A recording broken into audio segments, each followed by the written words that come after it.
This is the Levels Podcast. I am Justin Horo, joined as always by the Triple OG, Willie Mason. Mace, tough week for the Dogs. Yeah, man. We'll finish off with that. That was the second last game of the round. We are going to review round 18. Origin 3 teams have been announced. The soap opera continues, right? I don't know who's got more head noise, Bulldogs and Tigers fans or New South Wales fans due to some of these selections. So we'll break down both New South Wales, Queensland. Favourite YouTube questions have been a hit, so I've got two of the best. A couple of them relate to our favourite dogs of all time. We will also talk about the decision around Justin Holbrook and what that means for the players. That's very interesting. Yeah, no, that's some big dogs available. Hey, So good in blue and white, I reckon. Big TINO. I think anyone that becomes available, you're trying to get the blue and white, mate. Really good. The last couple of weeks. How's your weekend anyway? Good, mate. Good. Yeah, in a good rhythm at the moment. Training for the Sydney Marathon with a couple of the boys. Yeah, you tell everyone you're doing that? Yeah, I think sort of. 10K. This guy's doing 10K. So we had a big campaign last week for the Origin. And Hoz is out there on a Sunday doing 10K. And you splits were pretty good, right? Well, I topped it this week. You did? So we've got a bit of a... Yeah, when is the thing? Sydney Marathon is in 11 weeks. So we've Full got marathon. Full marathon. So I've got a program at the minute. So the week starts, there's 3 runs that you have to complete to put yourself in the best possible position to not only complete it, but I want to get a pretty good time too. I want to get under 4 hours, which I think is doable. I think Whip just did a 3-hour one. 3 hour 23, something crazy. Shout out to Whip. We'll see him on Thursday. We'll see him on Thursday. We'll get together and train. So we've got 3 runs that I do throughout the week. So at the moment in the program, I'm week 3. So this week was 10K on Tuesday, just cruisy. So we get together with the boys, a few of us ex-NRL players. I've told you about the group. We get together, we run around Centennial Park, go for reasonable splits. So maybe anywhere between 5 minutes per kilometre to 5:30, just depending on how we're feeling. On the Thursday run, that's when I get after it and go by myself. So I might be a flatter track, or if I'm doing it, I'm going to go hard. I'm going to try to get the best possible time. Yeah, nice. On Sunday, I'm up to the part of the program where we do it you run for a certain amount of time. It's not about the times that you get per kilometre. It's just running. It's just you just run for a certain amount of time. So that was 90 minutes on the weekend. So I ran for an hour and a half, and I got straight, and I got about 16.5K. Yeah, so it's just about getting the Ks in the legs for the long runs. So I I nearly ran I ran past your house basically from mine. Up and around through Maroubra, cut up past your place, went down towards the KFC down there, near Matraville, cut through the back of Matraville, Chifley, Lapa, finish up back at my place. Solid. So when's the marathon? It's 11 weeks away. So we still got a bit of time. So right at the end of the year, right? Yeah. Semi-final 2, Semi-final time, yeah. It's in and around the final, so should be in pretty good nick. It's got me in a good routine. That's good. Cut out my takeaway food. Fasting a bit, you're doing everything right. Fasting a little bit more. BodyScience products? Of course. I bet you'll be smashing the Nitrovol. I tell you what, the Nitrovol, I've been getting workouts. All about recovery, I've been putting that in my smoothies. And then obviously, let's get straight into it, right? So been hammering these. These are my snacks. Right, these are the low-carb passion fruit cheesecake mousse bars. Delicious, guilt-free snack or dessert that is high in protein, low in carb, and I just sugar. had 2 of them, sorry. With 3 grams of collagen per bar, naturally sweetened BSE mousse bars are currently available in Woolworths, Chemist Warehouse, online at bodyscience.com.au, and in independent supplement retailers. BSE are our proud sponsors, and we love being with BSE because honestly, mate, I've been having about one of these a day. So I've got 2 boxes. Shout out to... What's your favourite? I like the strawberry one, strawberries and cream. Have you had one of them? No, I just hammered the... or do you have the passion fruit cheesecake? Yeah, always that. Yeah. Or a chocolate peanut butter one. And loves these, our Body Science Dogs of the Week, which we'll get to as well, round 18. So let's get straight into it, Mace. Again, just want to remind everyone, thank you for continually helping us grow this channel. Levels Network is at 11.6K subscribers. That's 1K up from last week. We're basically going at 1K per week at the moment. How good's that? Also, want to give a massive shout out to Jammer at the buy round. Yeah, you did a good job, man. It was did good. An episode with I watched him. it. Did you? Oh, yeah, cool. I did. It was good. It was just good on the insights because obviously, like, you know, I roll up. I know what's going on here a little bit. I don't like to like study it as much as you, but you like doing that. Obviously, it makes you watch games, hold you accountable for everything. So I watch every game every weekend. So do you. Yep. But like just the scheduling, right? You like that. I enjoy it. I love it. But have you always been like that as a student, as even in school? Or always, yeah. You always needed that some sort of like, you know, probably not school. I reckon it's just based. It's been around footy, so like getting itineraries, the itineraries. schedules. Because I was with Rennie today, and he goes, "Do you call him itinerary?" I said, "No." I said, "I didn't really know that he was doing that. Like, I just thought that this is the way you roll." But yeah, no, it's more when we went on trips away. The boys that I went on trips away. with, so when you're on trip away, you want to know what's going on. I'm the one that planned it. I'm the one who's like, I'll just roll. You remember when 15 you were going to come to Vegas? Yes. Remember that? You know how we went to Vegas? That was me. I planned that. Yeah. Remember we had the meeting in the auditorium and you pulled out last minute for some reason. Remember we had like a group of 15. Yeah. And I was like, all right, boys, commitment. Who's got the money? This is the trip. We actually I remember that. Yeah, we went on a bigger trip around the States and I organised it as well. Like I take care of fucking car hire when we arrive. Someone has to. I love that shit. It's good. And I think that's why we work so well. That's why we work good together because I like looking at it. Sometimes get a few little snippets here and there, but it's all in here. Yeah. That's where But it's good. The itinerary. Yeah, that's why itinerary. 100%. And we've got a good balance at the moment. Also, again, shout out to Jammer. Yeah. It's good to sort of go on there and talk about what content we've been doing. He's good, but he's a methodical man and he's a deep thinker, right? Yeah, he is. You know, and those questions, he's not just tossing them up. He's fucking thought about it. Yeah, there's a little bit of research and everything like that. That's why I love his show, mate. The buy round's great. Yeah, and he's doing a great job. So shout out to Jammer and Charlie from the buy round. Really enjoyed it. And if you were listening to us for the first time, make sure you like and subscribe. Go on, follow us, Levels Network on Instagram, TikTok. Apple, Spotify. No, do we have Facebook? We don't have a Facebook page. Actually, that's one thing I never got on Facebook. Yeah, we do have a Facebook page. We do have a Facebook page. Lukey is on top of it. That's why I've never had TikTok. When I talked about our relationship, I also mentioned Lukey, how if we didn't have Lukey, we'd be fucked because we are on Facebook. It'd be just me and you talking. Gemma said the same thing. It would be like this. We'd just get the phone and put it there and record it. You say, Mace, what do you reckon about What do you reckon? Yeah. Bulldogs 66-0, eh? Oh, it's too early. It's too early. Yeah, we'll get to it. We'll get to it at the end of the show. Oh, good. So let's get into it. Kicking it off with my favorite YouTube questions from last week. The first one is, this is it. So I love the pod boys.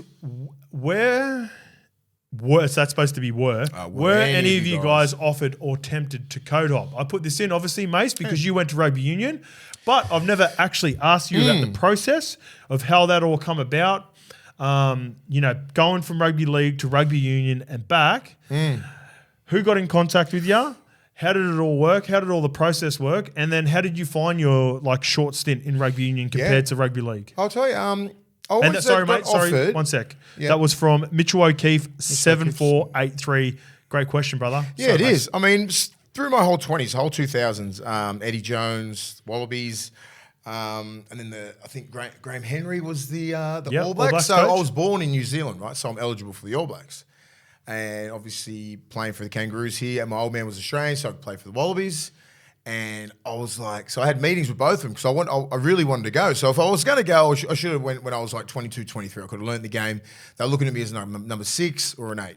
Had you already won the GF by this stage? Just in 2004. Yeah. Okay. So but they were looking at me in 2001 and 2 to get into the 2003 World Cup squad. Okay. So I would have been. I hadn't really won a grand final. I haven't really done anything. All I've done was play for Australia and played in the semi final. I'm like, okay, that's not. It's and you were trending still, too. Yeah. It's not I wanted. Yeah. So but as I said, everyone at that stage wanted to be a Wallaby. It was big. Wendell was over there. Lottie, Matty Rogers, all these sort of blokes. So what years did they go? So they went in 2001, 2002. After 2001, they went for the 2003 World Cup. They all played in the 2003 World Cup. So they went. Yeah, I think Dell was the first one to go. So I said, no, I'll put it on the back burner. About 2004-ish, so leading into 2007 World Cup. Then I had meetings with the Wallabies again and the All Blacks. The All Blacks was really tempting because I look at the All Blacks as like, that's the cream. That's the pinnacle, right? Back then, Wallabies were still pretty. Yeah, they were good, but always like, it was weird. My mindset would be like, fuck, I want to play for Australian League because we're the best in league. Yeah. But if I'm going to be one of the best team, it's the All Blacks. Yeah. And that was my mindset. And I'm like, and I'm eligible for the All Blacks. So I had a meeting with, is it Robbie Deans or the Henry guy? Robbie Deans, or I think Henry. Robbie Deans ended up coaching. So Wallabies. it was Henry. Yeah. It was Henry, the older fella. So I had meetings with him, and it was quite intense, man. But then I done my foot. Okay. And I was like, fuck. And then everyone started sort of doubting me and all that kind of stuff. And then that was about it. So I ended up finishing in league. But then I went over to Hull, right? So I went to Hull, and that was a shit fight. I'm not saying, people from Hull always have a bit of a whinge. I went over there with the full intentions of playing 3 years, right? Yep. But Neil Hudgell, I think his name was, the CEO, I'm not sure what he fucking does there now. So you're supposed to have 6 international players. I'm signing there. Quota players. I'm their biggest fucking signing, pretty much in the history of that club. Yeah. Right? Not even lying. Yeah, I know. In 2010. So they've already got 6 guys. Like this is KR as well. This is KR. Yeah, Joel Clinton. You got Dobson, you had Jake Webster, you had Clint Newton, you had someone else, and so 6 of them. Some pretty cool fucking Some good, decent good place. quad. I had a great time in Hull. So no disrespect to Hull. When I said Hull's a shithole, whatever, get fucking over it. It's pretty low. It's a fucking low joint, but good people.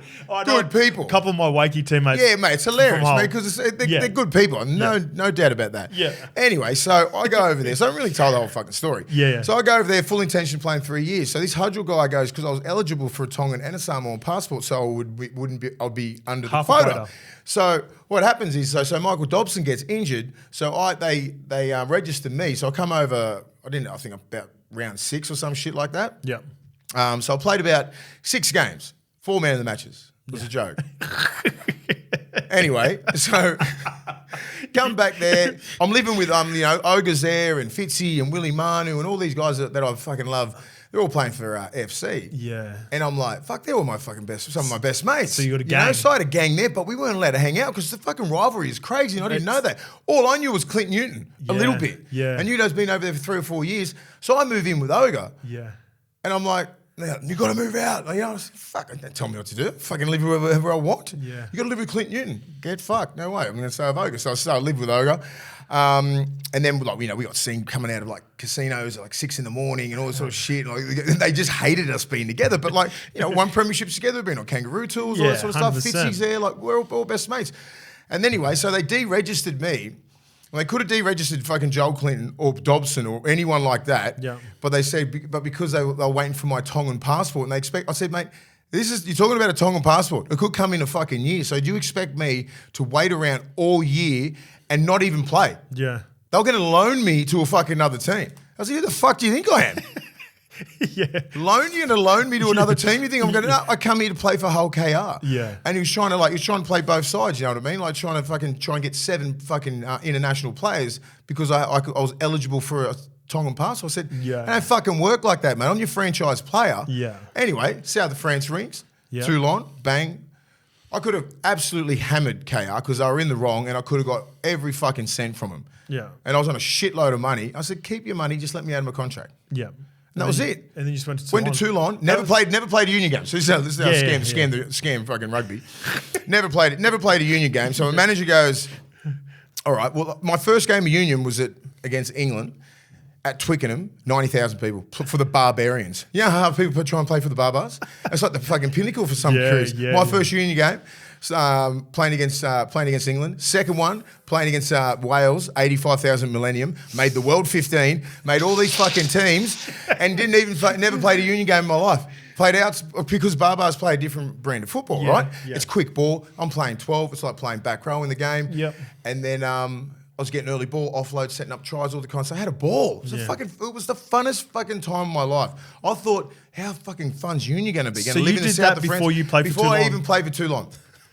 So I've already played for the Barbars 3 times. And World 15 in Hong Kong. Yeah. So I went to Toulon and like Paul Sacchi, one of the guys who played for England, he talks like this, bruv. He's like, you know what? Big Willie, he goes, don't think you're going to get the ball all the time, blood. I said, what do you mean? He goes, what are you going to do? All they do is fucking do scrums, line-outs, and fucking wait for Johnny Wilkinson to fucking kick the goals. He goes, you'll be fucking finished in a week. He's fucking right. All they did was fucking kick, look for line-outs, scrum, penalties, so Johnny Wilkinson kick goal. Yeah. I was just like, I had to play 2 games. They played a real negative style. Yeah, it was just, but that's just the way French rugby is. I thought the way rugby is the way that like the Barbars play. Yeah, fucking really flamboyant. Fucking just pass the ball and they play really attack mode. And I'm like, fuck, how fun's this? Well, there's nothing to lose in that Barbar system, realistically, right? Because it's not like you're assigned to representing a nation. You just representing expats. But I played with some of the best like French players and like Jovin Nikirk, who was a god in Toulon, some big guys in the French team, like all these superstar players, like fucking like Georgie Smith played from the Wallaby, like for who's who of world Stacked rugby. Team. It was stacked. I had the funnest time of my life, and I thought it was going to be like that until they just play a different brand of rugby. And if they played me at 12, I'm never going to be at 12. If they had taken the time out to coach me as a 6 or an 8, I reckon I would have went all right. Yeah. But I was like, oh, fuck, I'm 31. You know what I mean? I'm like, fuck it, I'll just enjoy my life here. I'm sitting on a shitload of money. I was living 45 kilometres from Saint-Tropez. Yeah. Holy shit. Yeah. And it was like we were playing, it was like we were training like part-timers compared to what I was used to here. Yeah. You play and train Monday NRL and then Tuesday. grade. You're done by Tuesday. You don't have to come back to train till Thursday. Every day is like a Saturday in the south of France. Yeah. Boom, straight to Saint-Tropez, straight to Nice, straight to Cannes, all that kind of stuff. Had the best time of my life. And that's the only reason why I come back and play another 5 years in the NRL. Yeah. Because I had 18 months of no contact, mentally just disconnected from everything that was over here. Yep. It was a funnest time. Still got like fucking great friends like that I played with in the south of France. It was fucking mad. And that's why I wanted to retire in league and I come back to the Catalans because I'm like, I could have stayed here and played 300 games. I'm like, numbers don't mean shit to me. I'm like, I'd rather just sit in the south of France, have a good time, and just fucking. That was it. But like, that was my stint in Union. Fuck, I've never asked you about that myself personally. It was the funnest fucking time, and just so you think fucking league players are wild. Yeah. Times by 10. Oh, I know a few of the times are by 10, man. It's just it's a different game there because it's corporate. The corporate world look after the league players. No one gets in trouble, man. I was just like, holy shit. I was seeing some shit happen there. I was like, holy fuck, that was the league player. You'd never play again. We played when I was in. Me and Biff had Luke Burgess become really good mates with a couple of the rugby union boys over there at Perpignan. Fuck, man. Mate. Some of the shit that they got up to. But for whatever reason, there was no one was ever complaining about the rugby. Corporate world, mate. All right. Let's get into... I've got another question. The next question will roll into our body science dog of the week. My biggest takeaway from round 17. So, removing yourself from the Bulldog stuff, there are also a couple of teams that got a big number put on them as well. The West Tigers... it kicked off on Thursday night. The Sharks did a number on the Dragons and the Cowboys did a number on the West Tigers. Both teams currently 2 at the moment. So when you look at your team, it's constructed. You've got Stephen Crichton coming next year, Bronson Sherry's 2 signings that you can think can contribute to your team. And basically, Viliami Kickout feels like he's going to be a fresh signing next year anyway with the amount of footy that he's missed. So it's almost like you've got 3 players coming for next year, even though Kicks will come back at some point probably this year. The Tigers and the Dragons don't have one. No. So I'm looking at those results in particular. Both merger clubs, both have had a lot of history of disconnect within the club. If you're a player off contract right now, and obviously this is back of what's happening with Benny Hunt, and just say Benny Hunt's not going to be there moving forward, which of those two teams are more appealing to you? The West Tigers? Take away you're not Bulldogs ambassador, you're not involved with training. If you're a free agent, you're Willie Mason, you've come back actually from Toulon, Toulouse, and you've got to sign at one of those 2 clubs. They're offering you right now for 31 years old, $650K each. Which one do you go to and why? I'm going to the Tigers. Why? I don't know. I just think they have a young little core there. Like obviously they've let go of Brooks, so I think that's a good thing for both parties. I agree. You can really build around these younger kids now, give them some confidence. Their forward pack can match anyone. You know what I mean? I'll be thinking what I can bring to that team. Add to that forward pack. I can add to that forward pack a lot of experience and all that kind of stuff and leadership. And I just think they have all the you got your Api Coruscaws, you got your like Clemmers and Papalitis and really good, Bateman, some really good outside backs. The young fullback, Buller. The wingers, the fullback, and they've got these that Bolle kid, the young lock, the back rowers. Like they've got it all there. They've got some nice young core pieces. Nice young play, it's like it's a good club. It's got the centre of excellence there that they've just built. Yep. The amount of juniors that they do produce. But they do lose a hell of a lot. Yep. But they want to build a culture there where you got these young kids coming through the system, they don't want to leave. What about the big concern or a big question mark has been around the coaching of what's happening right now with Tim Sheens and Benji? Yeah. Benji, a new coach, Dragons. You got Flano who's been there, done that, and won a comp. Does that sway you at any point? Yeah, it does sway me because I'd rather get, I think Benji, just the way that, me playing against him and playing with him in the couple of rep teams and with the All-Stars and all that kind of stuff, like his brain his IQ and the way that he can coach and relate to these younger players as well. Yep. You know what I mean? I think that's really big. Flano's a real disciplinarian sort of coach. He's got the runs on the board. He's won there presence, with doesn't he? He's got a presence. He's like he deserves his crack back at in the NRL. I agree. But I think it'd be exciting getting coached by Benji.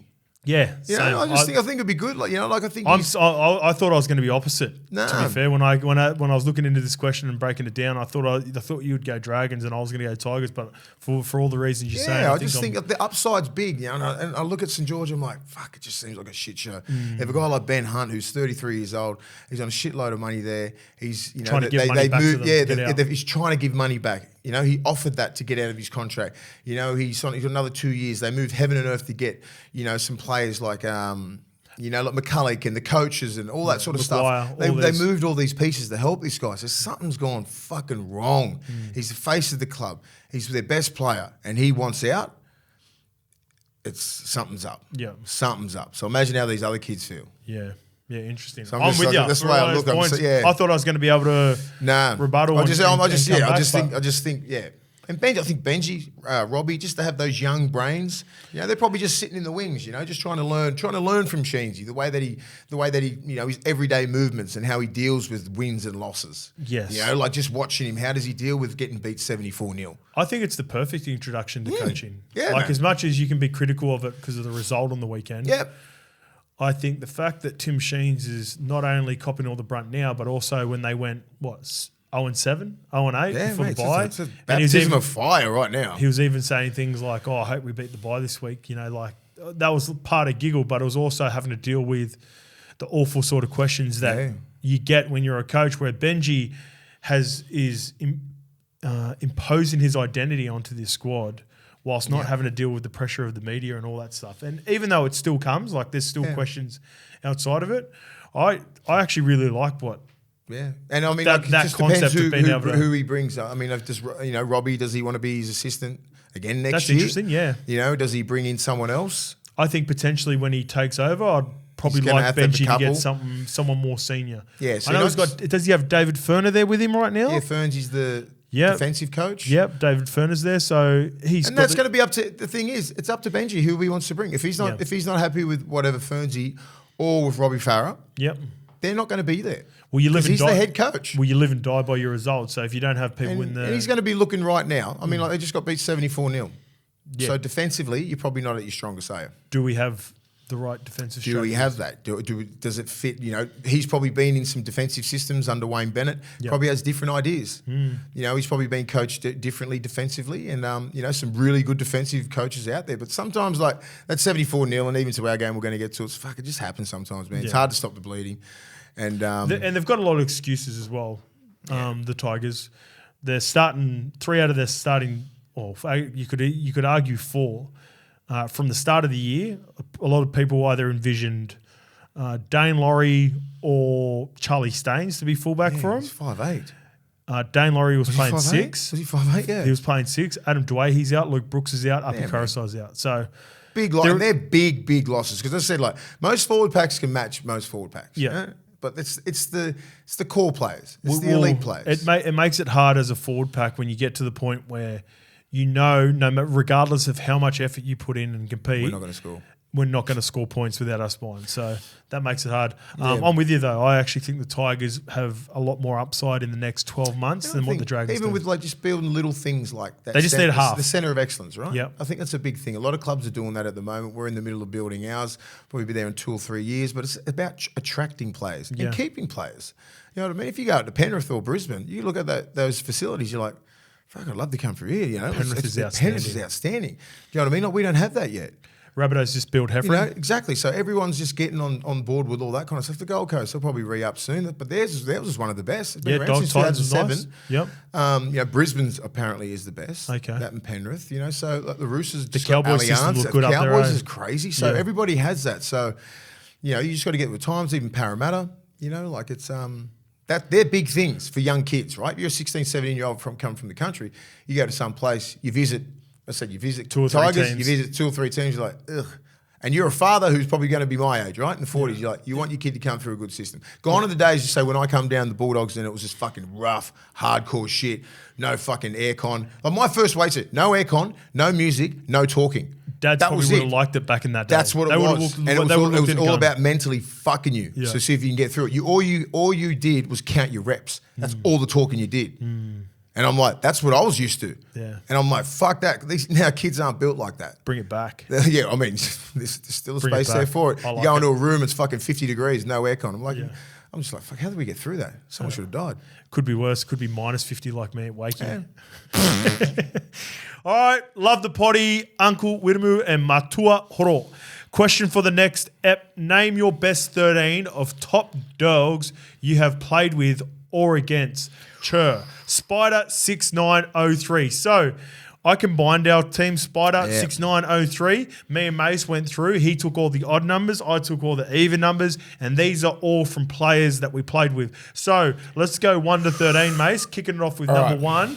Your fullback and why? My fullback. And I was blessed to play with some of the best fullbacks, I reckon, nearly to ever play the game. Ever. Who's some on the list that aren't so this guy? you got Billy Slater. Yeah.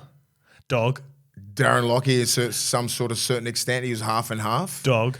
Greg Inglis, he's half and half. Fuck, dog. Do you know what I mean? Yeah. Like you got these some are all internationals, proper internationals. origins, you know what I mean? So like, I went with Minnie. Yeah. I just love him. Why Minnie over those guys? When you go on kangaroo tours together and you've been in the trenches in Origin, yep. You know what I mean? Like you really, it's hard, you know what I mean, to go past him. I played in some really brutal games with Minnie. I played against him a hell of a lot. Yeah. I try and kill him. Those Bulldogs Roosters games. Those Bulldogs Roosters games. So you know, like you go at each other, and he's a fullback who used to do all that tough shit. He'd just fucking line you up and just fucking pick you. Even like a Carmichael Hunt. Yep. He was a fucking dog, you know what I mean? Like Luke Patton was a fucking great player. Played a lot with him. Yeah. Billy, I played against him, played with him. But like Minnie, you play a couple of tests with Billy? Yeah, played a couple of tests with Billy. Yeah. So Minza, Brett Stewart was still one of them. Yeah, you know, like that whole 2000 era was just. But I think Minnie's that dude. Like I think he gets forgotten about in the whole scheme of things because you know Teddy's really taken over that spot. You know, like it's like Snake and Turbo. Yeah. Turbo just come in. It's like forgotten about all the shit that Snake did. Yeah, Snake's one of the greats. Yeah, you know, and Minnie's one of the greats on and off the field. Got a great friendship with him, and it's probably like that probably tips it over our friendship. Yep. But we went we went fucking team. hard like together. This you know, is on your the team. field as well. So he's my man. All right, I'm number 2. I'm going to go with a guy that I played. He was my centre, not only when I debuted for Parramatta, but also we played New Zealand Māoris together. He also played on the wing. And for New South Wales and Australia, I'm going Tamana Tahu. That's a good one. Tamana was a dog, man. Like, He was he was close. He was close when I was picking it. Yeah, so Tamana was my left edge back row. I'd come off the bench, filling for Freddy when Freddy had a break. And I remember there was a game where I tried to shoot out of the line, put a shot on Sammy Burgess. This is Sammy's first year. So Sammy debuted in the NRL, but he had played maybe 100 games in Super League. He was a really big name. He turned around, bang, dropped the bumpers on me, fucking concussed, right? I get up. Sammy goes on a tear that game. He ripped in, he smoked Morty. And then probably about 5 or 10 minutes later, Tamana got him. Tamana got Sammy as clean as Sammy, I reckon, as clean as Sammy's probably ever been done. Yeah. It was all time. So he played left centre for me, but I've got T on the wing because no. He was my centre's probably self-explanatory. No, he's a winger. Like just you got to think at the start of his career, Gidley Tahu. Yeah, Tahu was scoring all those tries. When we played tests together, Tahu was always on the wing. 100%. He ended up playing centres for Paris. So my centre is. I'm going to change it. I had Willie Tonga, but I forgot about the great Greg Inglis. Ooh, GI. You know what I mean? Like and that's no disrespect to Tong because Tong is up there. So he's like Tong, Justin Hodges, Matt Cooper, Mark Gasnier, Brent Tate, Justin Hodges, Jamie Lyon.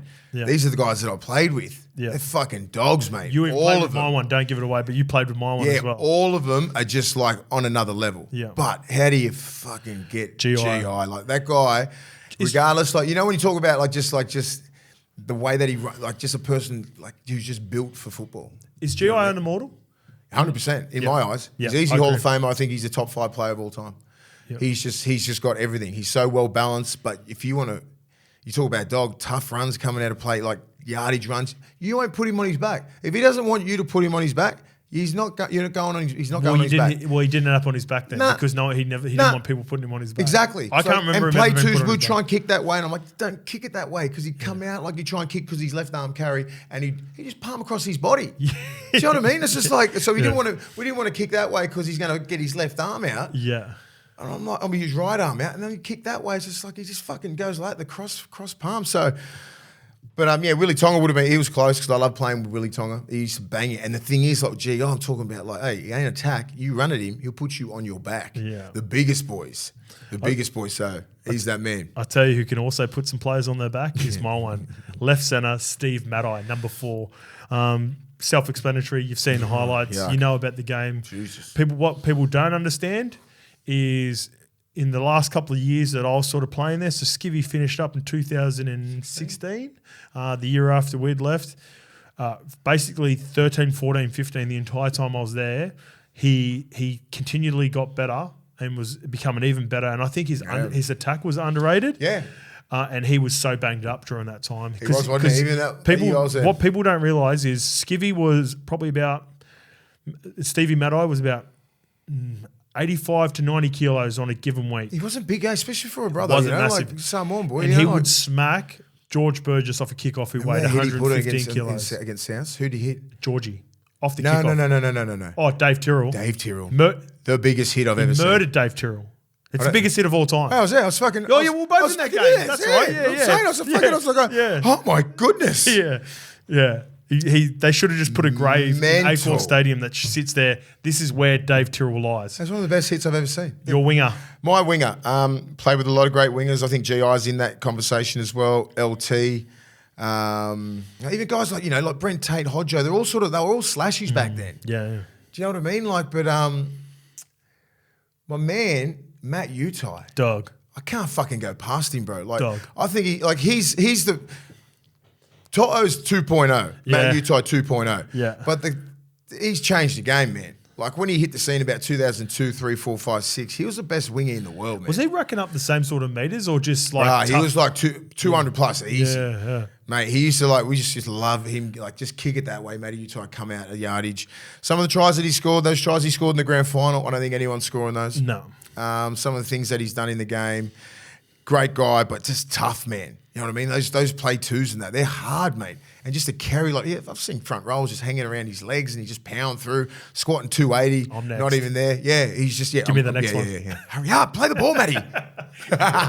But he's my man. I love Matty. I don't think he gets the love he deserves. He was one of the greats in that 2000 era, mate. Interesting, yeah, because he's a Kiwi, obviously Samoan descent. He's a Kiwi, played for the Kiwis. Barella boy. When you talk about, Barella Bears. Yeah. Sort of when you speak about the top wingers of all time, he definitely deserves to be part because of the amount of wingers that New Zealand has developed and Australia. You know what I mean? You got Jared Haynes, probably one of the best wingers. Yeah, for Origin Hainesy, level. At that level when you put him on the wing there. But he'd probably be more categorised as fullback. Yeah, Eric I thought about Guru Guru's in there. mine. Matty King's in there. It was between Guru, for me, for winger, it was between Tamana, Guru, and Georgie Tafur as well. Georgie, I love Jorge. Like, he was great. Like, just say some wingers that were just like I think even now, the wingers have probably gone to another Israel. Yeah. So Israel Folau. It's between him and Izzy. So I play with Izzy. I played a couple of tests with Izzy. Yeah. And he changed the game, man. Yeah, he's a dog Matty too. Singh. Matty Singh was great. All right, moving on to the 6, and this is my selection. I'm going our boy Fozzie. We both played with him. Yeah. You're looking at what he's doing now for David FIFITA and the confidence that David FIFITA's playing. It goes without saying, he's pound for pound the toughest player I ever played with. My career was going after Parramatta. I was done and dusted, all about going over the Super League. Got 3 more years out of playing with Foz, and I always say he was my favourite ever teammate. So Fozzie at 6. His halfback partner goes right too. He does, yeah. It was hard, man. I mean, I played with some great halves as well. I was blessed to come through, like the Cooper Cronks, the JTs, the Gowies, the Brent Sherwins. I said, did I say Brett Kamali? Yep. Kamali. Did you play with Noddy? Did you? Yeah, Noddy. Yeah, Noddy. A couple of kangaroo tools and Noddy. He's fucking trying to forget. Yeah. But, mate, the 8th, Joey. Yeah. Because I look at these and go, when you say dog, I'm not just talking about talent. I'm talking about you fucking want to. Like you run a Joey, he'll put you on your back. You run a Fozzie, he puts you on your back. 100%. You run a Tahu, GI, Mini, Mad-Eye, they're going to fuck you up. So this is not about your attacking prowess, is it? If we're going on skill, Toddy Carney was a skillful, man. way more skillful than Fozzie. Yeah. But Fozzie, he'll put you on your back. But Fozzie was fucking a dog. He'll put his fucking. He'll and not put to say his body. Toddy wasn't a dog because he was a dog off the field as well. Toddy was never a good defender.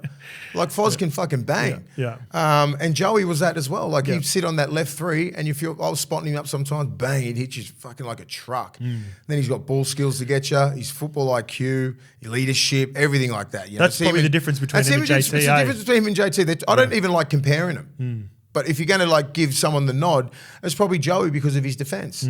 But JT would never not get in front of you. Yeah. But Joey just had that, he was, have a look at this, he was thick. Yeah.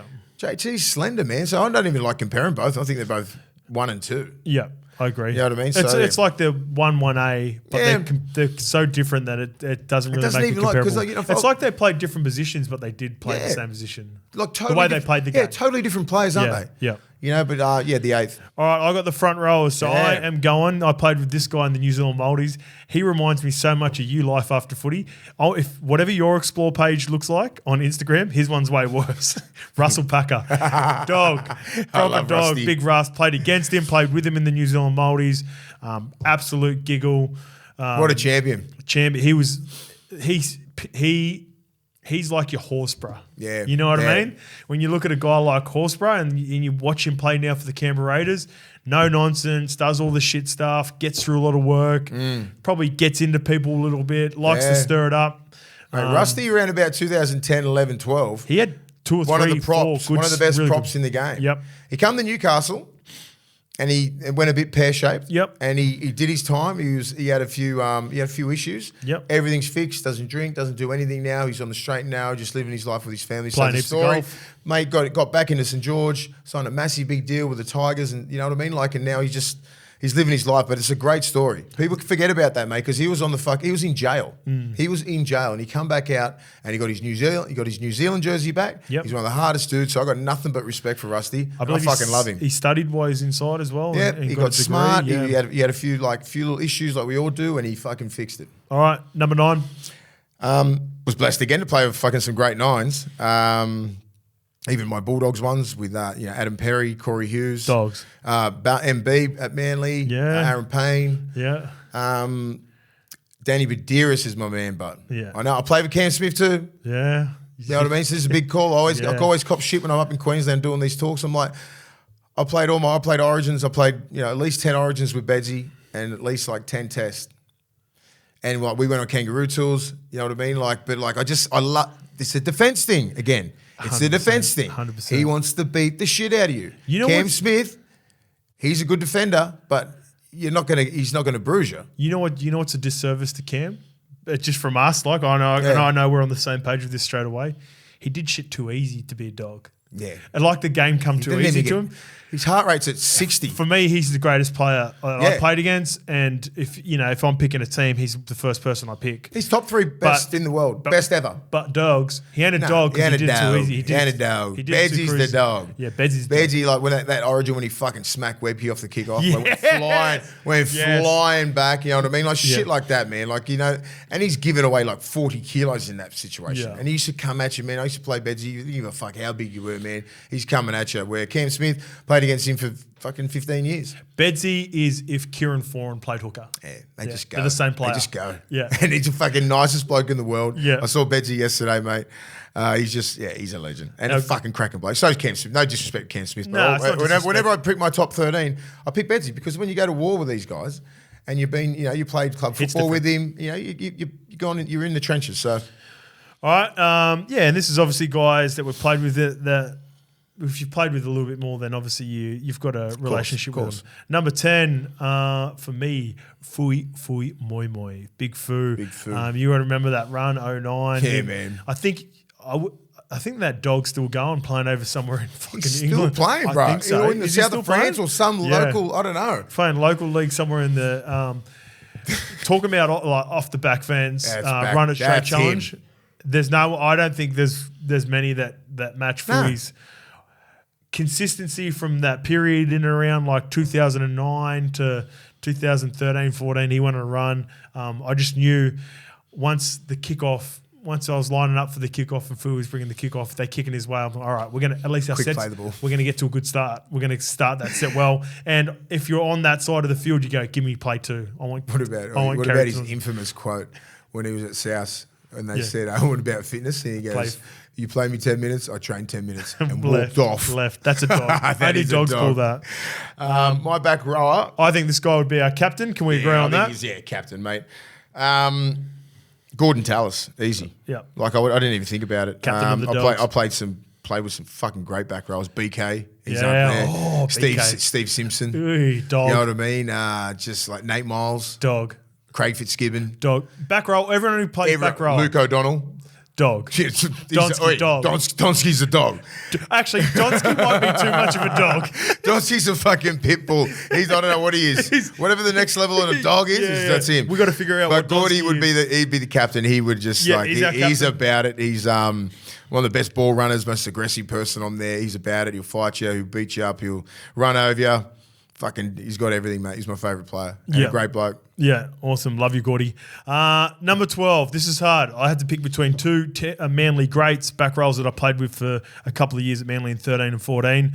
And the reason I picked Chalk over Gifty was because of the makeup of our number 13. So we need a middle. We need someone who's going to play in the middle. Gordy's an edge. Your 13 is an edge. So I put Chalky because he's going to play in the middle. Whereas if you had a middle, then I could have played Gifty on the right edge. Both dogs, but very Chalky. Versatile, wouldn't he? Chalky is, again, he's the epitome of a dog. Like 30, fucking oath. 20 carries, 200 meters, like that high work rate. Plus, in the middle, it was quality. His defense was fucking quality. It was good to see him a couple of weeks ago back in and around the culture with good. Manly because it sort of didn't finish well. But Chalky is a fucking dog. Yeah, I agree. And he is our middle back row, leaving you position 13. For our right edge back row. Was Gordy left or right? Gordy was left. Gordy was left. Yep. So you've got Chalk as right. And I've got Chalk in middle. Right, well, I got SBW, right? Yeah. On my locks, Chuck him on the right edge. I just think just put him in there. Yeah. Put him anywhere. Just put him in the forward pack. Yeah, he played right edge. Yeah, it doesn't matter. He plays right, plays left, plays anywhere. Yeah. You know what I mean? I don't like when I didn't like when I played with Sonny and they put him on an edge. Yeah. I just want him to be in the middle so he can attack both sides. Well, that's what he did in the GF. Yeah, that's what I mean. Just like if he sees some hole over there, just go over there. Yeah. Like if we had a saw a weakness on their right edge, we'd both double up on that 3-man. Do you know what I mean? Like you just play to your strengths, hitch like a truck.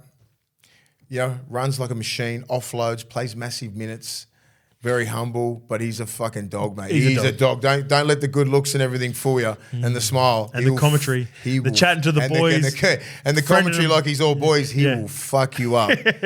And he'll beat the shit out of you as well. Yeah. So and punch the fuck out of you. I just, he was a back rower, 11, 12 or 13. Wouldn't matter.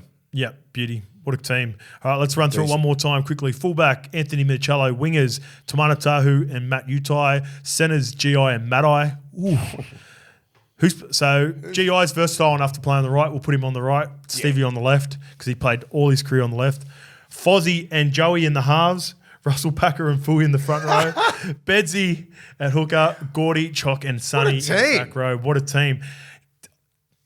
Find me a team that will not only compete with us on the field, compete with us off the field and in the ring. I'm telling you right now, you will not find a team that fucking competes in all three because we got that covered.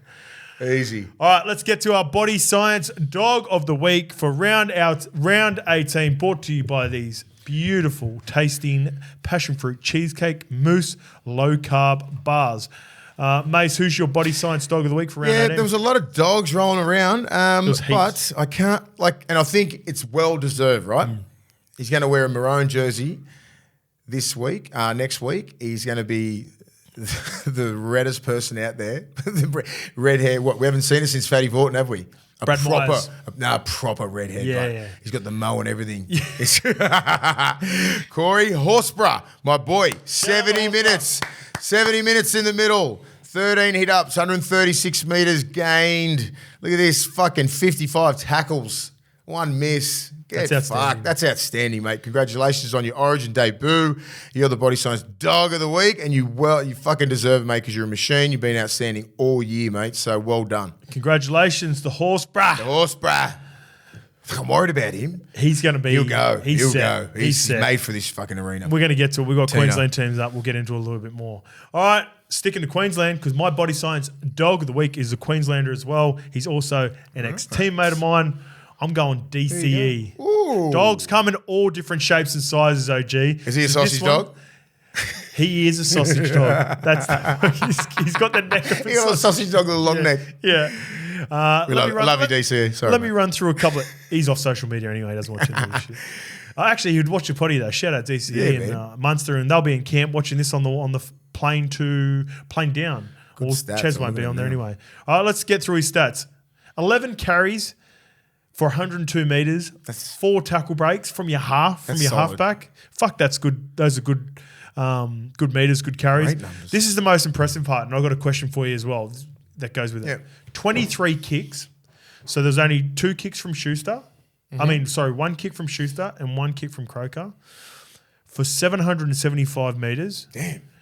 I wrote down this as I was watching the game. So he does this kick in the first half that pins Teddy in the in-goal line from 35 metres out. He's going for a 40-20, but what he does is he cuts the angle down, and if it doesn't go, at least if it doesn't cut left and go out for the 40-20, then it kicks on, and it's never going to be long enough to go over the dead ball line. It was a perfect kick.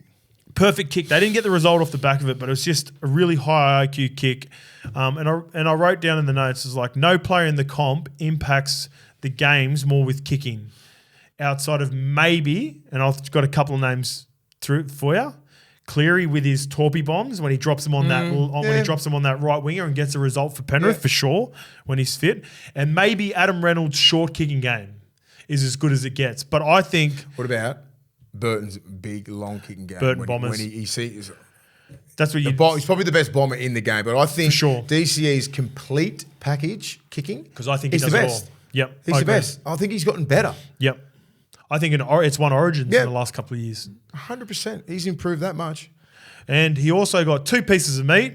The second one was a vet's move on Luke Keary. So if you watch enough footy over the years, you can see they like to play this shape, the Roosters, when they're coming out of yardage. Rather than getting the one off the ruck, they like to get a nice little 2-pass. Keary will get into first receiver and either flick off to Toops on the left, sometimes Suoli when he plays on the right. Ches read it like a book. Those two were going at each other back and forth, in the first half, shooting up on each other. Easy, didn't it? Trying to cut up each other's time, and then just plucked it out. Yeah, that it is. That's studying film. That's IQ. That's studying film. You know what I mean? But that's just not him just playing off the cuff. He knew that he was going to him straight away. Keary bang straight there. He didn't even see him. And that's been a dog too. That is, mate. He's a dog. When you're a dog with your preparation, your footy IQ, your study of the game, you're on everything. To come off plays like that, a proper skipper's knock. Shout out to my good mate DCE. Congratulations, going for 3 in a row. And wish you all the best, don't we, OG, in Origin 3. Now let's get to it. Topic 1, Origin 3 teams are in. Mace, Freddy has lost the plot. He is... How many changes? 7? So I'll go through them. Do you want me to go through them all as we go through? All right, let's start from the top and work our way down. So I guess you could sort of kick off with the news that Tedesco retains his spot. There's a lot of pressure on. So he should. People, players filling in or replacing Teddy. Teddy retains captaincy and fullback for game 3. Big one straight off the bat, Turbo. There were a lot of people that probably thought Campbell Graham would have been thereabouts if he's not injured. Yeah. Tony Staggs played 1 game last year and then was replaced through Stephen Crichton when he got injured. But they go with Bradman Best. I'm not mad at Bradman Best. No, and this is, and one thing I want to say right now, if there are players that are watching it, and I'm not critical of the players that are selected in this position, I'm critical of the selections. Okay. And there's a difference between that, right? It's not the players' fault that I think they're not in better form than other players, or that there are more logical choices for a game 3, planning for the future, or why so we'll get to the back rowers. Why wasn't this the back row in game 2? That's my biggest concern with the back row. So let's start off with Bradman Best. Bradman Best, because he's a left side centre. He's a proper left side centre. Yep. Left arm carry. Like you don't have to really. If you put him on the right, he'd be nowhere near as good. But what about you've got Stephen Crichton, who's very versatile and's played left and right, right, centre, left, right. So you could have put Crichton on the left and put like a Katoni on the right. That's what I would have gone. Yeah, I think maybe just that game yesterday against us. That can't be it, surely. That can't be it. I agree with you to a certain. I think Katoni has earned the right to get a second chance at Origin. Katoni's playing better this year, 100%, than he was last year when he played. I think Bradman Best is a future rep player, right? So do I. I think he's got that in his. And I just think that they're going to go with Crichton, right? Because he's been playing pretty good at that right side centre. But he got named. I'm with you. But he got named at left centre last time, right? So then he just got put there because Turbo got injured. Yeah. So why don't you just leave him there on the left so he has a good combination with Toto? Okay. Was he with Toto? Would he be with Toto last week? In the first game, he was played left centre. Yeah. For filling in for Latrell, and then Turbo come back on the left centre. No, Turbo was right centre, wasn't he? So he did. He stayed there left both games. No, he was left both games. How did he pick up that ball on the right then? No, he switched over because they put Cook at left centre and then they put him over to the right side. Yeah. So he did start on the left in both games. That's what I'm saying. Both games, yeah. yes. So it's like you're pretty much looking at him like a left side centre. Yes. So what's the point? I would have picked him there, and I thought Katoni Staggs. I agree. Yep. I agree with you. I'm like, but I think because Crichton is so versatile and he's a big body over there, and he's done such a great job in the last couple of Origins. And Bradman Best has been, without the injuries, he's always been touted as a future Origin player. Yeah, I agree. So you're probably looking towards the future, right? Yes, that could play a part. I think. Well, I'm just trying to get into the mindset. We're talking it out. We're talking it out. The mindset of what Freddy and the selectors are thinking. Like, okay, Bradman Best is a future player. We might as well give him a chance now. See if he's got it or not in game 3. We'll put Crichton on the right. We'll put Bradman there and just work it out. That's fine. And I think that must be it because I don't think he's fucking gone. He wasn't nowhere near getting picked in game 1. What has changed? One good game against us? That's it. I'm saying, like, he's been pretty solid all year without being Katoni Staggs solid. Yes. Tony's been a fucking dog. So Katoni Staggs is 24 years old. He played one game. He injured his ankle on a play against the Xavier Coates. Yes, and that was it. Yep. That's it. And he hasn't been in and around the Origin arena, and I don't understand why he hasn't been given. Even so, Katoni Staggs plays right centre. Steve Crichton goes on the bench for Gutho. What's the point of playing Gutho? Yeah. You know what I mean? Because Gutho can only play what? Crichton can play more positions than Gutho. That's a good point. You know what I mean? Like, if you're going to go like that, Gutherson's going, fuck, am I just going to wait to play fullback if Teddy gets injured or somewhere and play centre? Like, if his centre goes off just like they did last year and he played right centre, he got fucking smoked. Yeah. Do you know what I mean? Like, I'm picking a Crichton who can play fullback, centre, wing, everywhere. Yeah. That would be me. If I'm going to pick Katoni Staggs and I'll pick these young 2 bulls that are fucking the future of New South Wales, I'll pick Katoni on the right, Bradman on the best, Crichton on the bench because he can cover everywhere. Interesting. And just in case a fucking outside back goes down, you put Crichton in. Fullback goes down, Crichton in. Something else, a winger goes down, put Crichton in. Anywhere. Yeah, Gutho's not that. I love Gutho, but he either starts or he's not on the side. Yeah, I agree. That's it. I agree. That's my take on that. But I'd have Bradman, I'd have Stephen Crichton on the left, Katoni on the right. Moving on to the 6, Jerome You understand what I'm saying? No, like, I do. Only because of the makeup of the bench. Of the fact that the versatility. We see Gutho on the bench. I'm like, why? Well, another name to throw out, I know they didn't have his best game yesterday as well, and he obviously didn't. No one looks good for the Bulldogs team. Birdo was outstanding for the Blues last year in the left centre position. Exactly. So or you can put him on the bench instead of fucking Gutho. Yeah. Because he can play more positions. He can play all in the halves and all in the back line, fullback, centre, wing. He can play anywhere. Where Gutho's a fucking great player. Trust me, I love Gutho. But he's not a bench player. I agree. For New South Wales. Yeah, I agree. Are we just giving him Origins? You got to fucking earn them. I know he's earned them, but I reckon he's earned probably a starting joint. Correct. Starting, so fuck it. Again. So, last year, Jack Whiten was arguably New South Wales' best player. He gets COVID. Matty Burton comes in. They go on a run. He kills it. He almost gets man of the match. And then they just lose game 3. And you wouldn't say that Matty Burton was the reason that they stuffed up.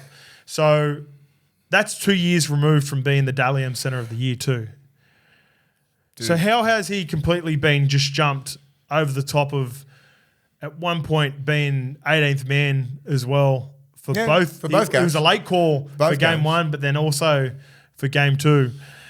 And you don't just go off one game. I just don't understand the reason. But you can't just go off one game yesterday, 66-0. That ain't fucking Birdo's fault. That was just an awful performance. We're going to get into that later. But Birdo is an Origin player. Surely that couldn't have come in.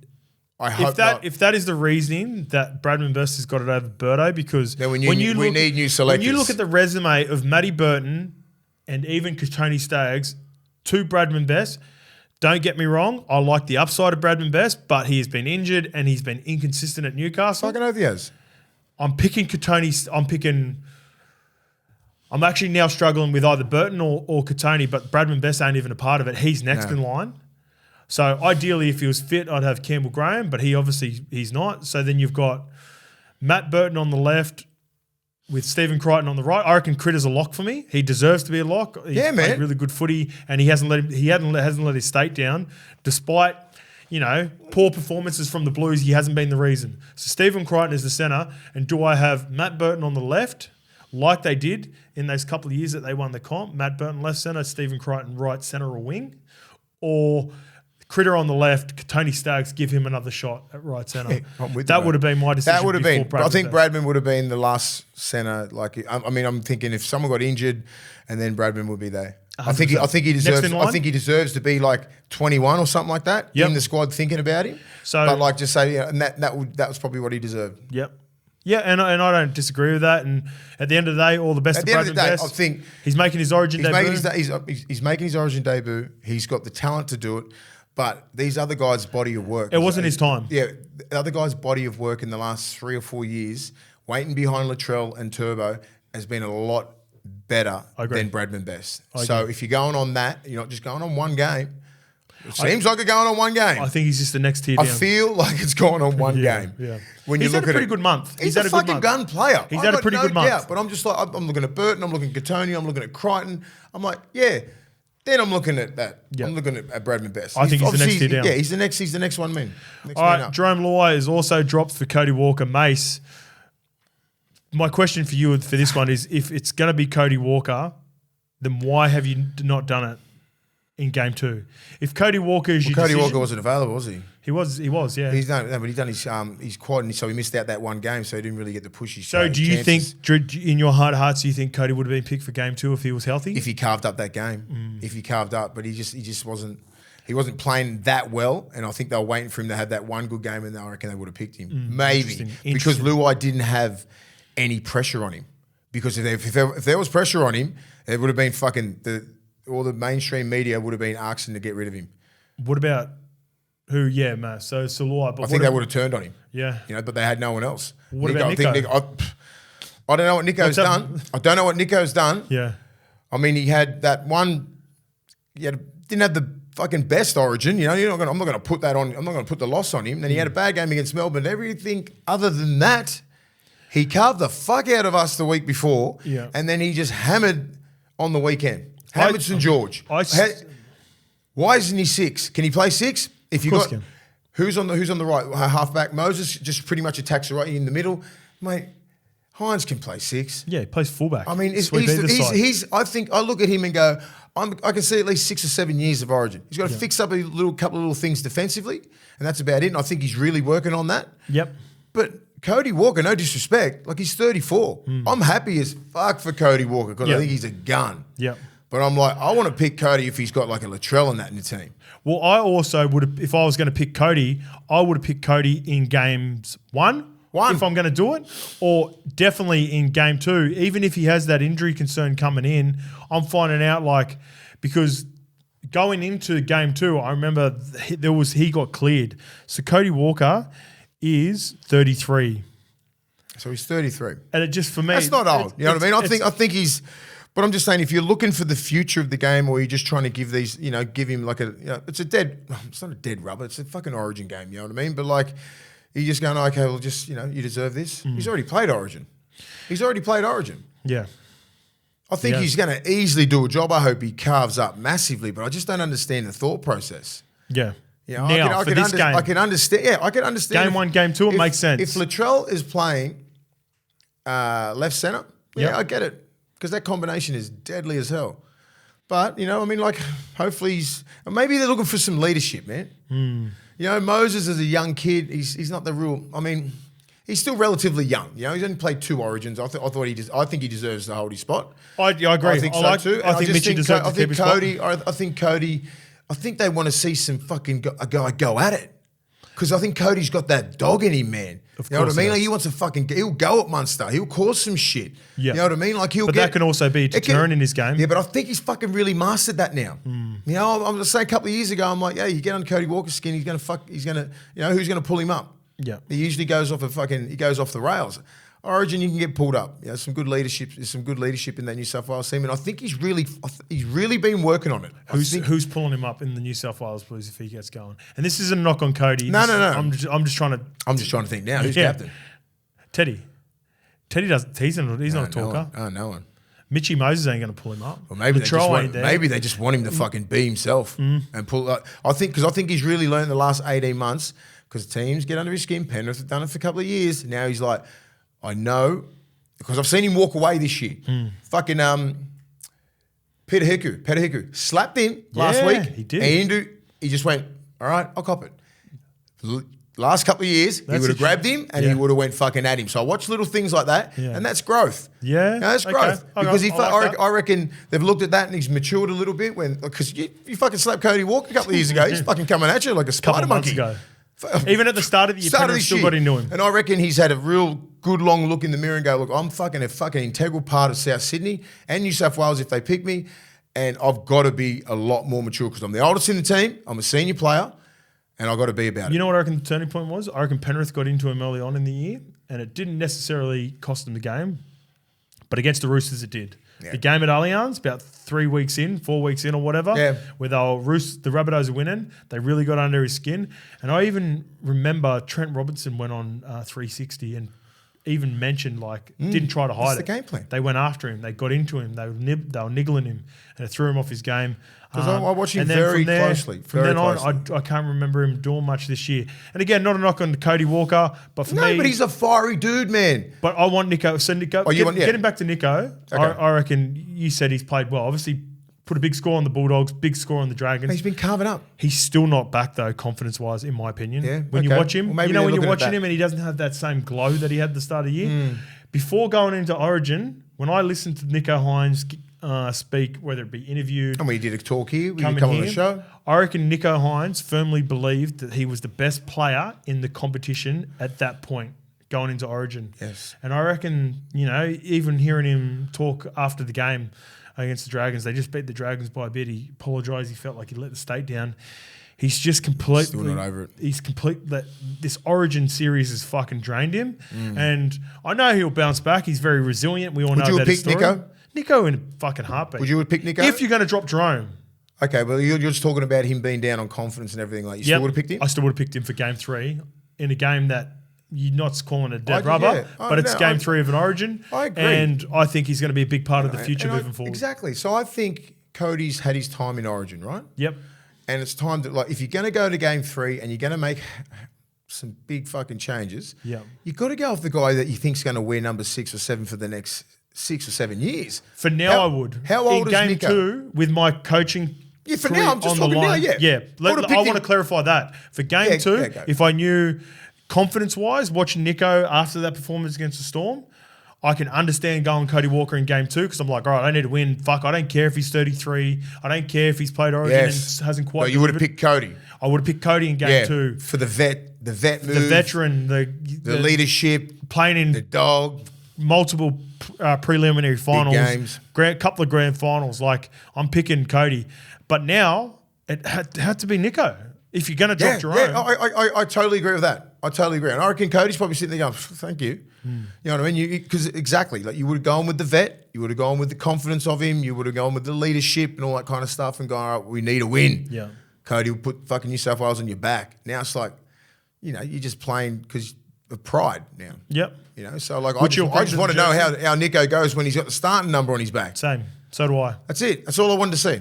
Yeah. And like, and even if he's not there, maybe I would have put him on the bench in front of fucking Gutho again. Yeah.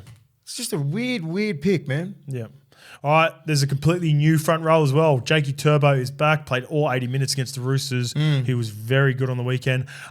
Regan Campbell-Gillard, also really good for Parramatta Eels in the last couple of weeks, Mace. But that means his front row partner at Parramatta misses out, Junior Barlow, and Payne Haas is injured down his ankle, so he's out. He's not playing. Junes, no Junes. It sucks. I don't think he's been played. He come off the bench the first game. I thought he should have started, and Tavita should have come off the bench. Yep, I agree. So it's hard for him to get into the game. And he seems to be on the field where Queensland have all the ascendancy. Sometimes, they had all the ball, he's defending his ass off, he's having fuck all hit ups, he's not really imposing his will on the game. Yep. Fatigue gets you real quick, next minute's halftime.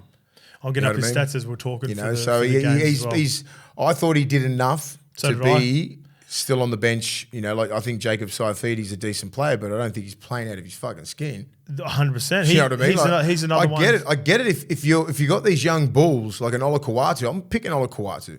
Yeah. You know what I mean? If you've got these young bulls that have been going, fucking, I'm just chomping at the bits all year, I understand then, but I don't understand now with So game one, Junior, 10 carries, 89 metres, 21 post contact.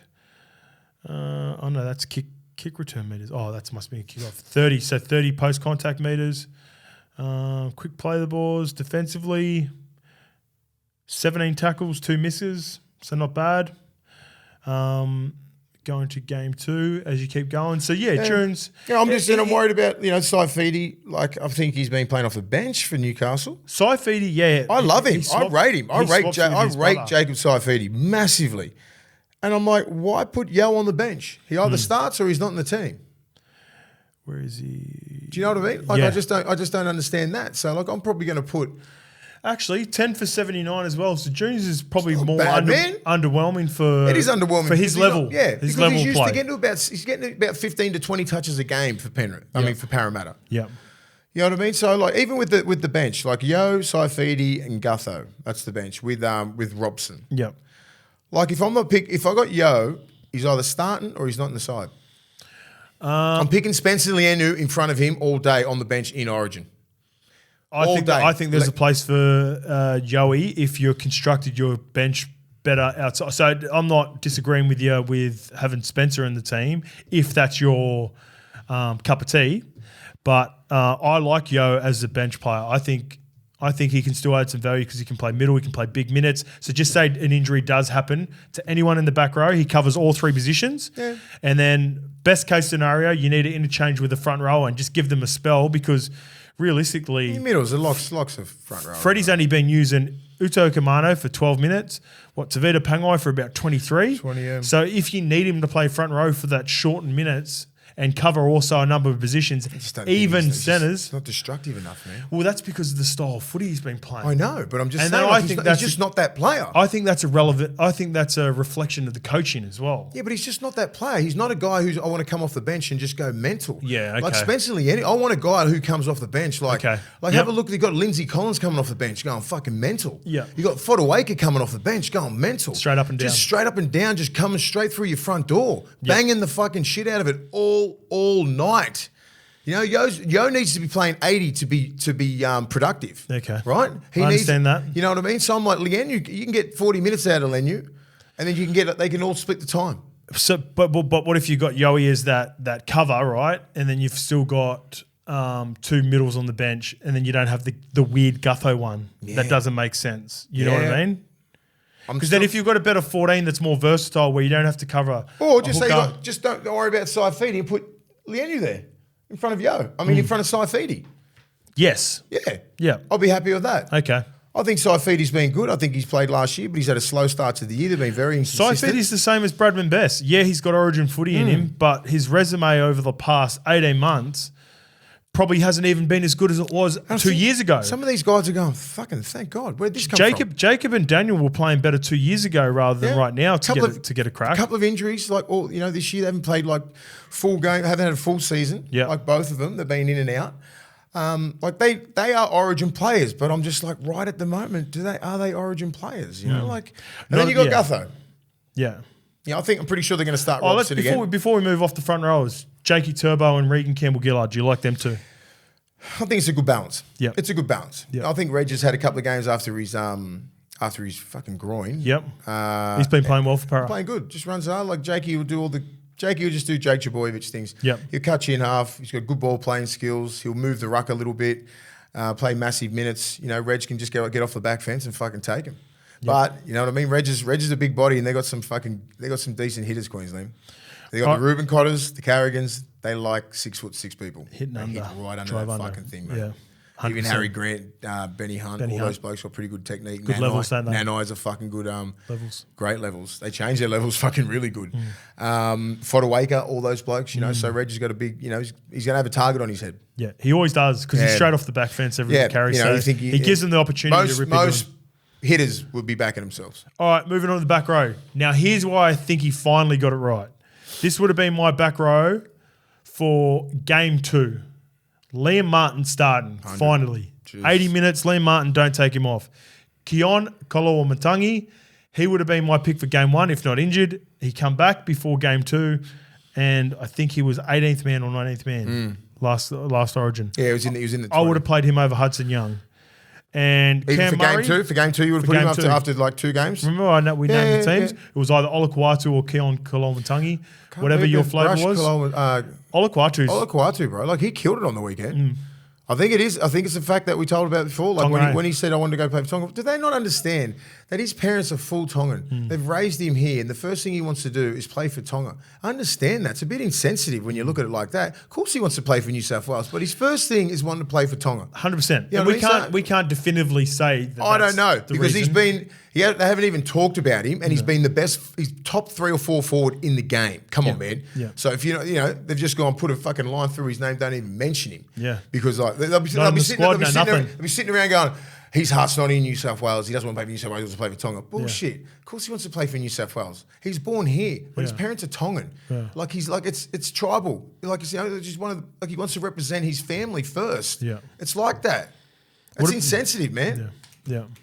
And Cam Murray, he was stiffing him up, right? Cam Murray should have been locked from fucking game 1. He plays more direct than Yowie. In this style of play, I'd prefer to have Cam Murray at Origin. Because like when he does... And I would have made that in game 2 as well. When he does, catches on B, goes out to C as a lead runner, and the worst case scenario, digs in himself, bang, quick play the ball. Get on the back of it. All right, 18th and 19th man, Scotty Drinkwater and Spencer Drinky. Drinky made it. We got him in there. Yeah, called that one. Hey, you're welcome, Drinky. I think that's right. Do you think was I the earliest on the Drinky bandwagon after game 1? 100%. If you're going to make a change, it's not going to be Dylan Edwards because Dylan Edwards is like for like with James Tedesco. Yeah. You need someone that's going to create. And I still think... Everyone knows I love Gutho. Gutho was my guy. I was 2013, the same time as Gutho. Yeah, I'm with you. If he's not starting fullback for what he does in a game, then his utility value isn't as good as a Scott Drinkwater. No way. I'd prefer to have Scott Drinkwater on the bench. I'm with you. Yeah, Spencer. I think Spencer should be on the bench. And then therefore, Lukey gets his man Gutho back at Parramatta level, who have been decimated Parramatta after finally going through this run where they... Who have they got out now? So now they lose Regan Campbell-Gillard, Gutho. But you keep Junior. Hopgood is 19th man. But that means he can play, bro. Nah, not anymore. Not the new rules. That's why Tommy Dearden missed against the Cowboys. I thought it was just 18th. And the Warriors are bounced back too. Lukey's screaming. I can hear that. I've never heard Lukey speak from behind there before. But all the Parramatta players now missed the Warriors game, who obviously got humbled against the South Sydney Rabbitohs and will be keen to bounce back and will be missing no one in Origin. So Parramatta have been severely hurt by Origin 3. But also congrats to all those players. Despite all the criticism. Well done. It's not a criticism on you as players. It's just our view. It's our criticism on selections. So let's move on to Queensland, and this one's pretty easy. Brimo in for Walshy. KP come out and said and thanked Billy for not picking him in game 1 and declined game 3. I'm glad that. That shows a lot of character, mate. But it shows what the relationship that Billy has with his players. Yep. You know, like even having that conversation before game 1. You know what I mean? Like just saying, oh, I'm thinking about picking him. Would you be ready to play? All that kind of stuff. And I think, I'm not sure, like if the conversation was, I'm going to go with Walsh, or did you reckon he said, oh, are you ready to play KP? Because I'll pick you if you are. I reckon Billy straight up. I reckon Billy was going with Walsh regardless. Yeah, okay. I think he was his guy, and he was trying to look after not only the team, but KP, the person, the human, the guy that's gone into bat for him. This is not even. No. This is just my interpretation of how it might have gone. I think you're right. And Brimo deserves it, man. He called KP, said, "Are you available? Would you like to change your mind?" He thanked him for not playing him in game 1 because it's been able to play good footy for the Knights. And he said, no, I'm going to decline it still. Go and pick Brimo, or that's whoever respect, it is. Man. Whoever you pick's going to do a job for you. That's mad respect. And that just sort of sums up Queensland, right? Sums up KP as well as a person, as a human. Yeah. That's great. Fuck. And you pick Brimo. He's just fucking gun. Alejandro straight in there. He's built for Origin too. He fucking attacks. For sure. Xavier Cates holds off Cobbo's return. And well deserved. Yep, I agree. Well deserved. He has, like, he got that game too, and he was fucking on fire. Not saying Cobbo couldn't do what he does, but like he was attacking. And then he turned that form into Melbourne as well. Like he was carving up for Melbourne. He's come back. He's got confidence out of the day. Yeah, and Cobbo's a gun. Yeah. Proved it on the weekend. He's just a special talent. That just shows how much depth they got home. Yeah. You know what I mean? And like one thing people forget, hard, we'll talk about the Katoni Staggs ankle injury. Coates and Katoni injured themselves on that same play. Katoni tried to play on for about 5 minutes. Coates played on for about 10 or 15 minutes and then eventually had to come off at halftime and make the change, remember? Yeah. Jeremiah Nanai come on and played centres, and the rest is history. So it's almost like a return of faith from Billy and rewarding Xavier Coates for... You got to give it to Coach, but like, you know, he could have got in there and said, you know, just do a job, all that kind of stuff. But he's taken that and just gone, I'm fucking, this is my position. Mate, sharpen, what do you say? Iron sharpens iron, Iron sharpens iron. Iron sharpens iron. All right, minor changes with Cotter named to start in the front row where he's been playing. Started front row in game 1, moved to back row, but then played back row in game 2 for Jeremiah Nanai. Little one, but the HORSBURGH. Yes. We mentioned it, our body science. Dog of the week, he's getting his debut jersey. He's number 17. Tommy Dearden is again 18th man, and Jermaine Hopgood. Congratulations, well done for Hopgood, man. Been unreal. That's outstanding. It's good for, you know, that's great that they reward him like that. I remember just say, even when we were playing, just say, you wouldn't know unless you're in top 17, otherwise you didn't even know you're in contention. You know, at least they put these guys, you know, the 21-man squad, you're in there, you're at training all the time, you're doing everything but running out. Onto the game. So, like, just get a feel feeling that, you know what I mean? Like, sometimes some players... So, did you only name 1 to 17? That's it? That's it. 18th man would come in on Monday. Okay. That's it. Yeah, interesting. Randy Matua, greatest 18th man of all time. Come off a big 3-day Larry. Did he? Ren really should have played Origin. Yeah, mate. Ren should He's a dog. 10. Like, we named our team before. He's got some good back rolls. If he played in today's game, he'd be the best lock in the game. Yeah, he'd be suited to this day and age, wouldn't he? Easily. Ball player, plays tough, plays big minutes, hits hard, fucking skills like a halfback. He's so silky, yeah. Fucking gun. What were we saying? Yeah, Cotter. Hopgood. How do we get to that? Oh, no, we're just talking about the Bra. Yeah, Bra. The Bra. And Hopgood, he's part of the squad for the first time. The HORSBURGH deserves it, mate. This year, I think he played in a trial game against I think it was pretty much their reserve grade, right? Yeah. And I was thinking, because he's been on the decline down there. Like, he hit the scene about 2019 and then 2021. He had an injury and all that kind of stuff. An ACL sort of blew him out. A number of times for the last 2 years going into the seasons, he's missed the entire preseason. Yeah, so this one he had a full preseason, and I think it was up to him. Did you want to play against the Dogs? We had a full strength team. They had a reserve grade team. He played, and I was thinking, fuck, he must be on the outer down there. You know what I mean? Like, he didn't even carve us up. Yeah, you know what I mean? Like, he just going, fuck it. He just wants to play, right? Get minutes. And then he just forced his way. He was on the bench I think at the start of the year. Forced his way in the starting side. Lock, back row, this and that. Doing the little things, the kick pressure, the kick chasing, putting pressure on everything. These little fucking things that count in Origin. Joseph Tuppernet was lock, and he forced Tups back into the front row. Yep. And that's fucking massive. Yep. Do you know what I mean? So, mate, nothing but respect for guys like that. He deserves it. I don't even know him, but I want to shake his hand. Yeah, good. I interviewed him after the game. I did the Roosters Raiders game, and good, eh? just like you want to have a beer with him. Yeah, he is. He's fuck. He seems like the best cunt. And even just had a chat to him. I said, mate, I'm sure you'll get that Queensland jersey soon. So fucking stoked for him. He'd be that pumped. He's one of those blokes who go to another level, I reckon. Yeah, he will. He just eat it up. He needs one of those guys. I can imagine him just sitting around in camp, just looking around at everyone going, fuck, how good's this? Fucking how good is he looking maroon? He's like, they're going to love him in Queensland. Oh, he'd be a god. Yeah. All right, moving on to topic 2 before we get into reviewing the round. Shit, we've been going for a while. We haven't even read the FIFITA yet. The Titans' decision to sack Justin Holbrook could have some major repercussions with TINO and FIFITA now potentially free agents. Potentially, and I say potentially because FIFITA's deal was until 2026. TINO's was till 2024, but he had a player option for the further 2 years. Now, because of the sacking for Justin Holbrook, clauses in their contract make them available if they would like to negotiate with other teams. So, 2 questions. Can Des convince them to honour their contracts? Mace? Yeah, I think so. Easy. Yeah? Yeah. So don't even get to the second question? I'm just saying, like, if anyone can, it's Des. Yeah. Like, he'll come in there with a fucking book this thick, showing them numbers, this and that, how he can make you a better player, blah, blah, blah. So, I mean, he's not going to go in there and try and scare them off. Yeah. He's going to go in there full of compliments and saying how much you can make them better players and got to work on this, this, and this, and you want to get better. And, like, imagine that saying, like, you're getting told, if you're TINO, you're one of the best props in the game, and he's saying, I can make you better. You've been undercoached, you haven't been coached well enough, this, I can make you this. You got coached by Craig Bellamy at one point before Holbrook. So. Well, in the last 3 years, or 2 years. Do you know what I mean? Yeah. But I can make you a fucking way better player. That's the spiel he's going to have. Okay. The same as FIFITA as well. I can turn you into this. I'm going to bring this player here. Like, he's a salesman. And the beauty of it is that I guess with FIFITA's in career best form now, right? Why? Because he's got Kieran Foran. Who knows Kieran Foran better than anyone? Exactly. I don't think it's going to be that hard to get him to stay. You know, because Dave, no. I think Dave's sweet. I think TINO becoming available on the open market. Mo Fodawaker right now? I think are they going for Ben Hunt? Well, see, this is where you've got to think about it. When TINO, I don't know how much TINO's on. Whatever he's on, still $1 million.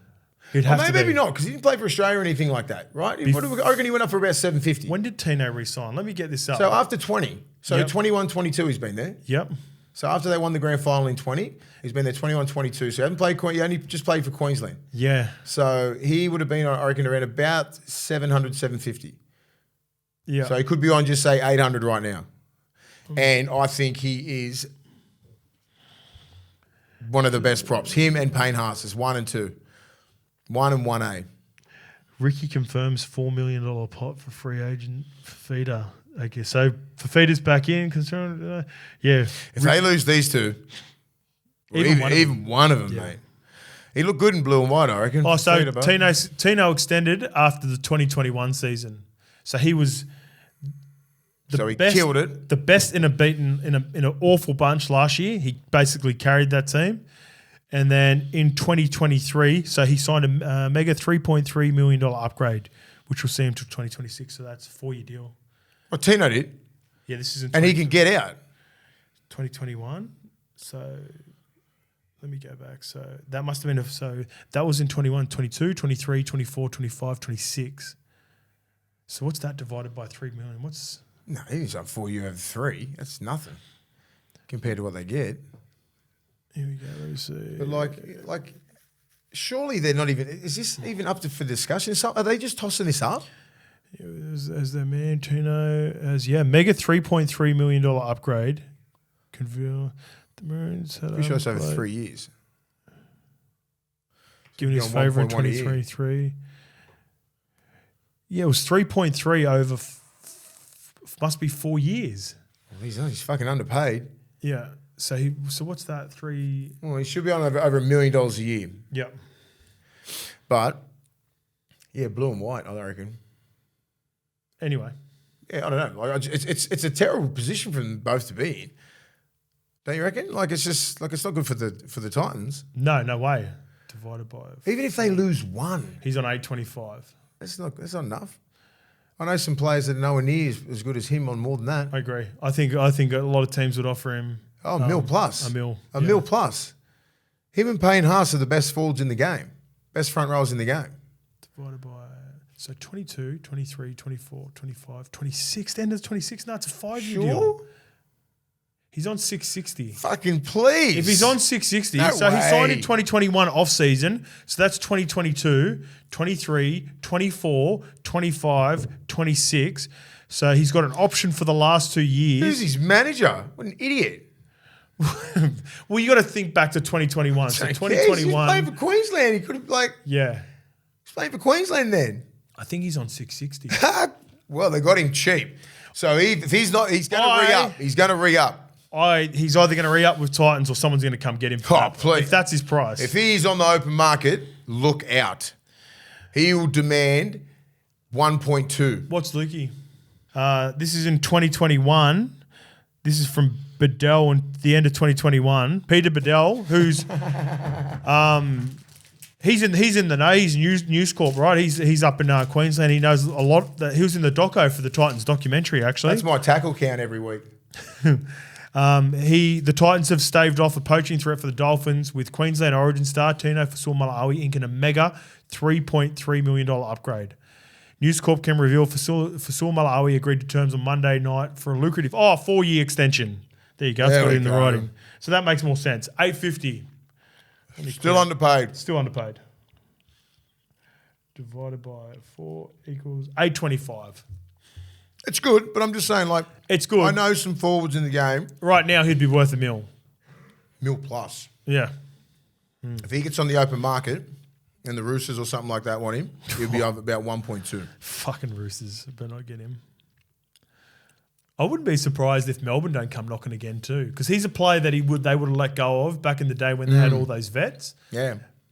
Now they've only got Nelson's the only lock in that entire forward pack. Everyone else is up for grabs. I wonder if he's willing to get on the open market. Unless, like, he's getting $1 million. Like, if you're the Titans and you're like, all right, well, I know you got this little clause. Yeah. What are you thinking about doing? And just say, and we know you got this all center. the suitors are starting to ring the managers. Yeah. And they're like, 1.2, 1.3, 1.4, 3-year deal. Hey, this is what's happening right now. Because we didn't know, no one knew this, that he had this clause. FIFITA, what did he get? He's on about the same, I think, because he was on 1.2 before. And So I think he took a little bit of a pay cut. Yep. So it's going to be interesting. Watch this space. Yeah, very interesting. A few little teams down in Sydney need some front rows. I'm not mentioning names. You go after TINO now too. You didn't even know he was available before this podcast. Now you want him. Fucking all day. He's my favourite player. 100%. All right, mates, we just want to take this time to also thank our friends, our partners, the Tab. Make sure if you have the Tab app or you don't, first of all, download it, then come and find us in the Bets Friends channel. Yep. LPC, Levels Punters Club. I hit a nice little one last week to get the week. I got a nice How'd you go? Well, how'd we go? Grateful Weight was, but I hit Nico Hines, Cronulla 13 plus, tick, easy one. That gets you. That's $4. That gets your week started. Then you got a little play around kitty, and then also I hit Scott Drinkwater, Valentine Holmes. You got that? Anytime, tick before half time. Follow this man, guys. So just I'm always putting stuff in there. I'm always getting in there. So make sure you follow us. And you know what he does do? He gambles responsibly. Always. All right, let's get into round 18 review, Mace. It is time. Sharks versus Dragons kicked us off on Thursday night. Mace, the Dragons showed spirit early on, but a Sharks starting to get back into their groove. Yeah. Strong contributions from their back five, playing through the middle like they did. They blasted through the middle against you guys. But do you have any concerns that they still haven't performed well against the top 8 side? Yeah, a little bit, but I like, the first hit up, Mutters Laurie, he got fucking Ueli. He got him. He winded him. Didn't come back on. No, he did. He stayed there. He stayed on. But he stayed down. Half time, he didn't come back on. He got him. I could see one of those hits just popped his rib, eh? Yeah, he did. Fuck, that was solid hit. Hamlin Wale will miss this week, 100%. Yeah, he didn't come back on in the second half. They did. But he kept playing. He tough did. Bastard. He played out the 25 minutes, had his stint, and then he didn't come back. And shout out to Mutters Laurie. Yeah, it was Mutters Laurie. Hey, he goes all right, man. Fuck yeah. What are you saying? Concerned about top 8 side? Yeah, I am. A little bit. Still a little bit. Yeah. But I think knock off some of those big just sides? with the last couple of weeks putting on some big points and really defending really well. Yeah. It's not like it's 52-30. Yeah. Like they pumped us. It was like 50 something to. Did they get us to 0 or was it 10 or something like that? I think we scored a couple of tries. Flano scored a try. Flano scored a try. Moran scored a try. It would have been something like 10 or 16. Or something like that. So their defense has been unreal and they've been scoring some really good tries. So I reckon they'll be at the time right now. They'll be like, you know what? Bring on a top 4 team. 48-10. Bring on a top 4 team right, we can show. Let's have a look. Let's have a look what the Sharks have got. So rolling into this little break. Well, they're not going to get a top 4 team. They've got the West Tigers this week. Then they've got the Warriors. That would be a good redemption game. Then they got Manly. Holy shit! They just got an easy run, haven't they? They don't just never play top 8 teams. Then they've got the Panthers, Rabbitohs, Titans, Cowboys. Because you know who's going to be back for the Panthers? Knights full and Raiders. Deck. Yeah. Cleary, everybody. Yeah, they'll have a full deck of cards. Then we'll get that. That's the acid test to see where the Sharks are. If they go from that. Queensland not named their side yet? Yeah, Queensland named their side. Yeah, we just went through it. I stalk their Instagram all the time. They haven't really officially named it. No. I got it off Kempy. I got it off Black Bar. So what else you got? Ben Hunt. What do you reckon, Ben Hunt? Stay on a skipper? What do you reckon? Well, no. No? You got to look to the future there. Exactly. Like if you're looking at that, I mean, no disrespect to Ben Hunt. He is that captain, but I mean, just say, like Jack DeBellum, right? Yeah. Put him a captain. Yeah. He's a St. George boy. He's an Illawarra boy. I would have had Jack DeBellum in Origin over a lot of people that have been picked recently. I just think the history. Do you know what I mean? I think as much as it sucks, he's cleared. I know that. Trust me. Yeah. When we went for all our shit, mate, I went from an incumbent fucking back row for Australia to not even make a 55 fucking man squad. Yeah. None of the Bulldogs players did. Yeah. So don't tell me that fucking shit doesn't happen. So it's like little things like that stick. So I'll probably give him another fucking year or two like that. So he takes over as skipper though? Yeah, I think so. He's their leader. He's their leader. Zach Lomax, I don't think he's going to be their leader. No, he's out. Eh? Yeah, it looks like they're.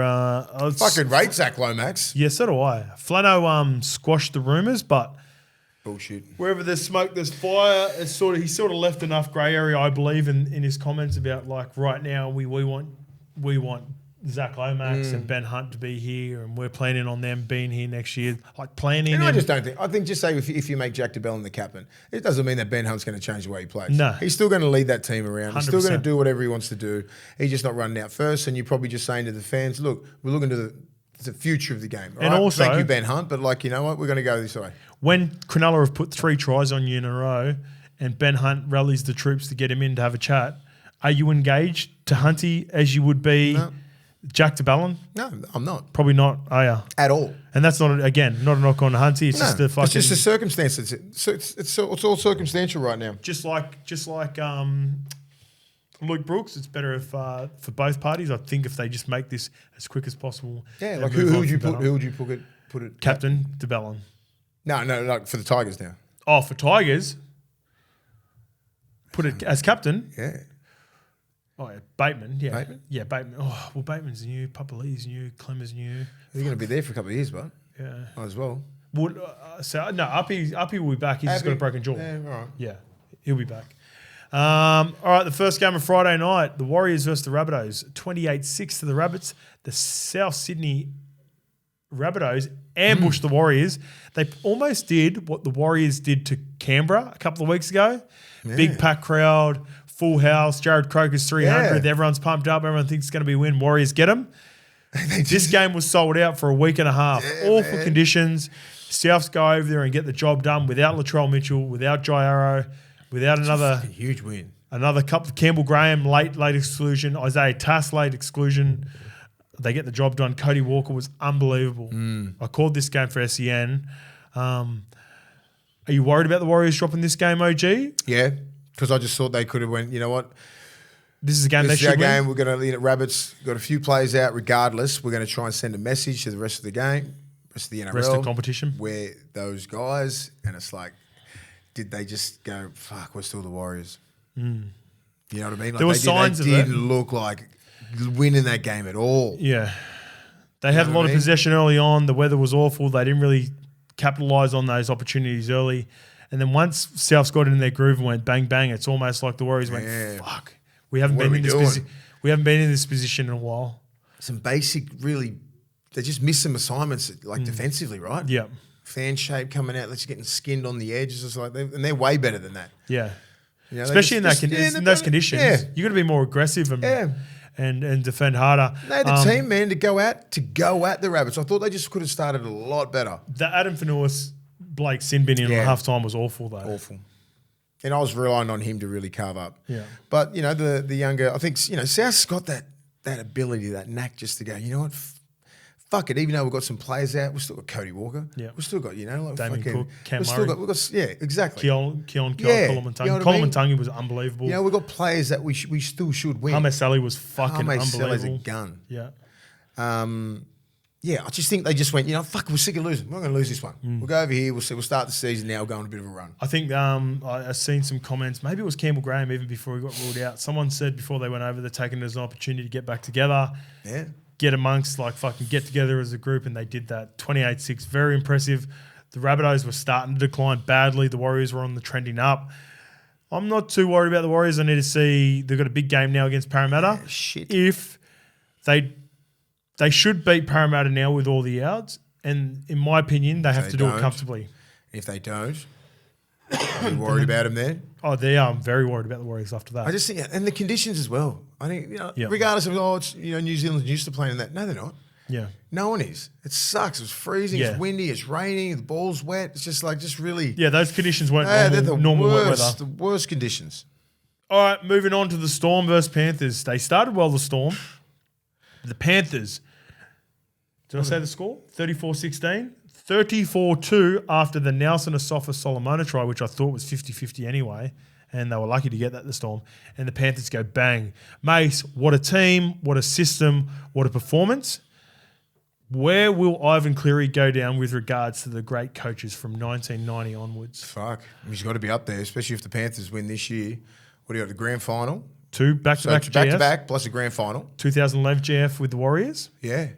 Yeah, I forgot about that. Wow. Yeah, and a good he's going to be up. He has to be up there. So Desi's got 2 grand final wins. Ivan Cleary's got 2 grand final wins. And where do you see them? But he's got right now? 4. He's got 4 grand final appearances, right? Yes. So he's 2-2. Yep. He gets this year. Desi is also 2-2. So no, Desi's 2-1. 7. Did he make 2 grand finals with the Bulldogs, Desi, or just 1? 2012? 2, 12 and 14. 14, yeah. Desi's made 5 grand finals, hasn't he? No, because he's... Oh, yeah, 7, 5. 8. He has. He lost against the Melbourne Storm in 08. Then beat... No, in 07. 07, then 08. 108. 111. Went to the Dogs. 12. Lost 12. 12, 14. Lost 14. So he's at 5. So 5. So if you're... I guess... Probably from 1990, it's Bellamy or Bennett. Pick your poison. Yeah. Do you think those two? Easily. Since 1990. And then, you're going to go from 2000. We're taking away the Gibsons. We're taking away... If you just say if you go from 2000, then you're probably you're looking at Bellamy, you're looking at Wayne. If it's 2000, then it's Bellamy. Yeah. Easily. The best coach. Yeah. Yeah, it's Bellamy. And then it might even be Robbo. It's Wayne, Belly... Robbo's up there. Ivan Cleary's in this conversation. Do you think it goes tier 1, Bellamy, Bennett? Yeah. Tier 2, Robbo? Yep. By himself? Tier 3, Ivan and Desi? Or is Ivan... If Ivan wins this... I think Ivan, Desi and Robbo are in the same tier. Yeah. And then you got Ricky Stewart underneath those guys. Yep. That'd be my tier. Yep.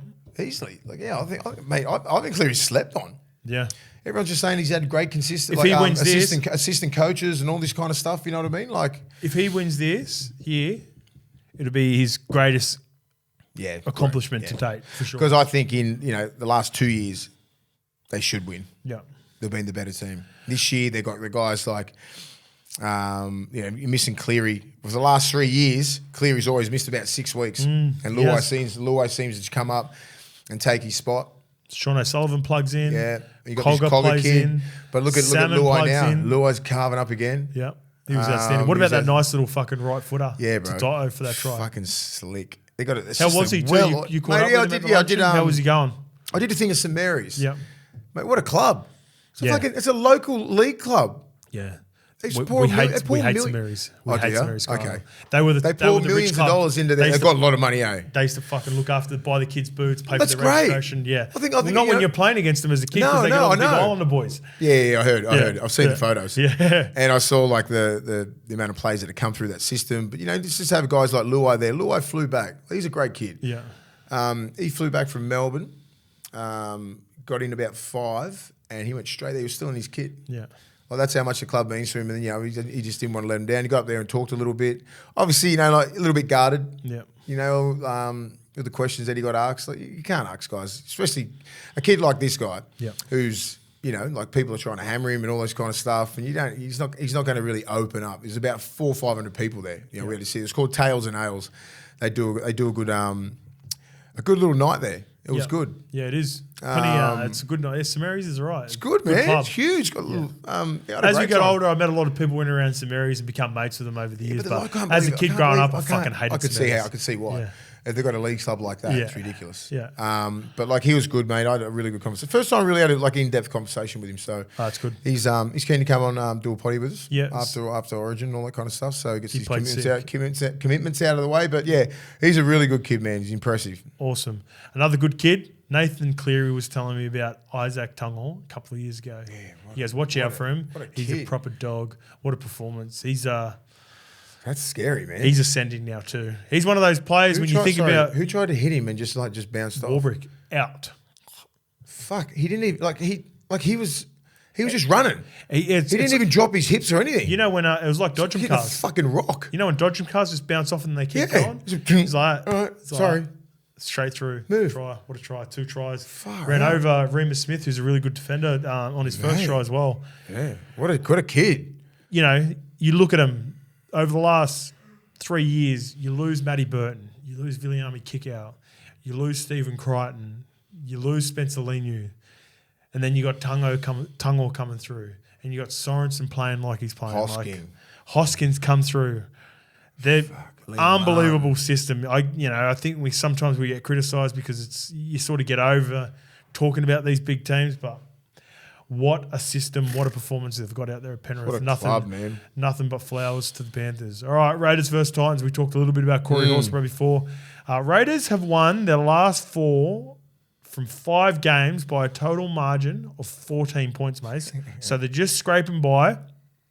I expect that from them. Yeah, so they're no longer the faders. They're finding ways to win the games. Remember that 1 year they lost 2 points. Yeah. Can they put it down in the competition, mate?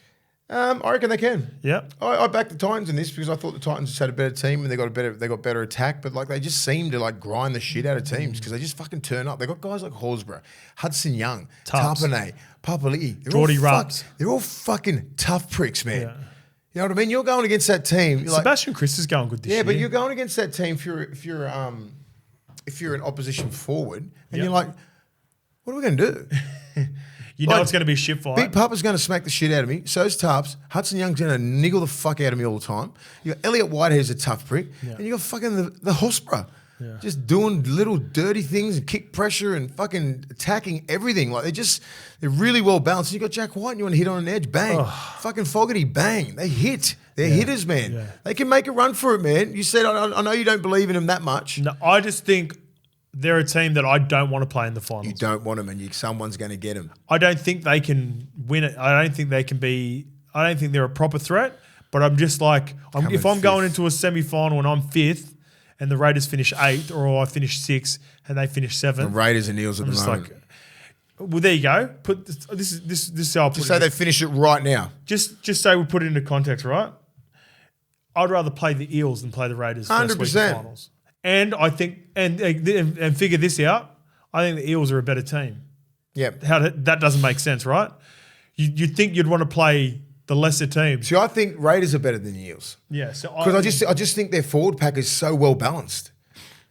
The Raiders are fifth. All they're missing is a fucking gun 9. Yeah. And Wolford seems to do the job, and Starling comes on and speeds the game up. Yeah, I like the rotation. So I don't mind the rotation. You know what I mean? Like, I just think that's a team that you don't really want to fuck with. I don't know what my concern with them, actually. There's not really a glaring There's not weakness that much of a weakness, man. There's just no superstars. Yeah.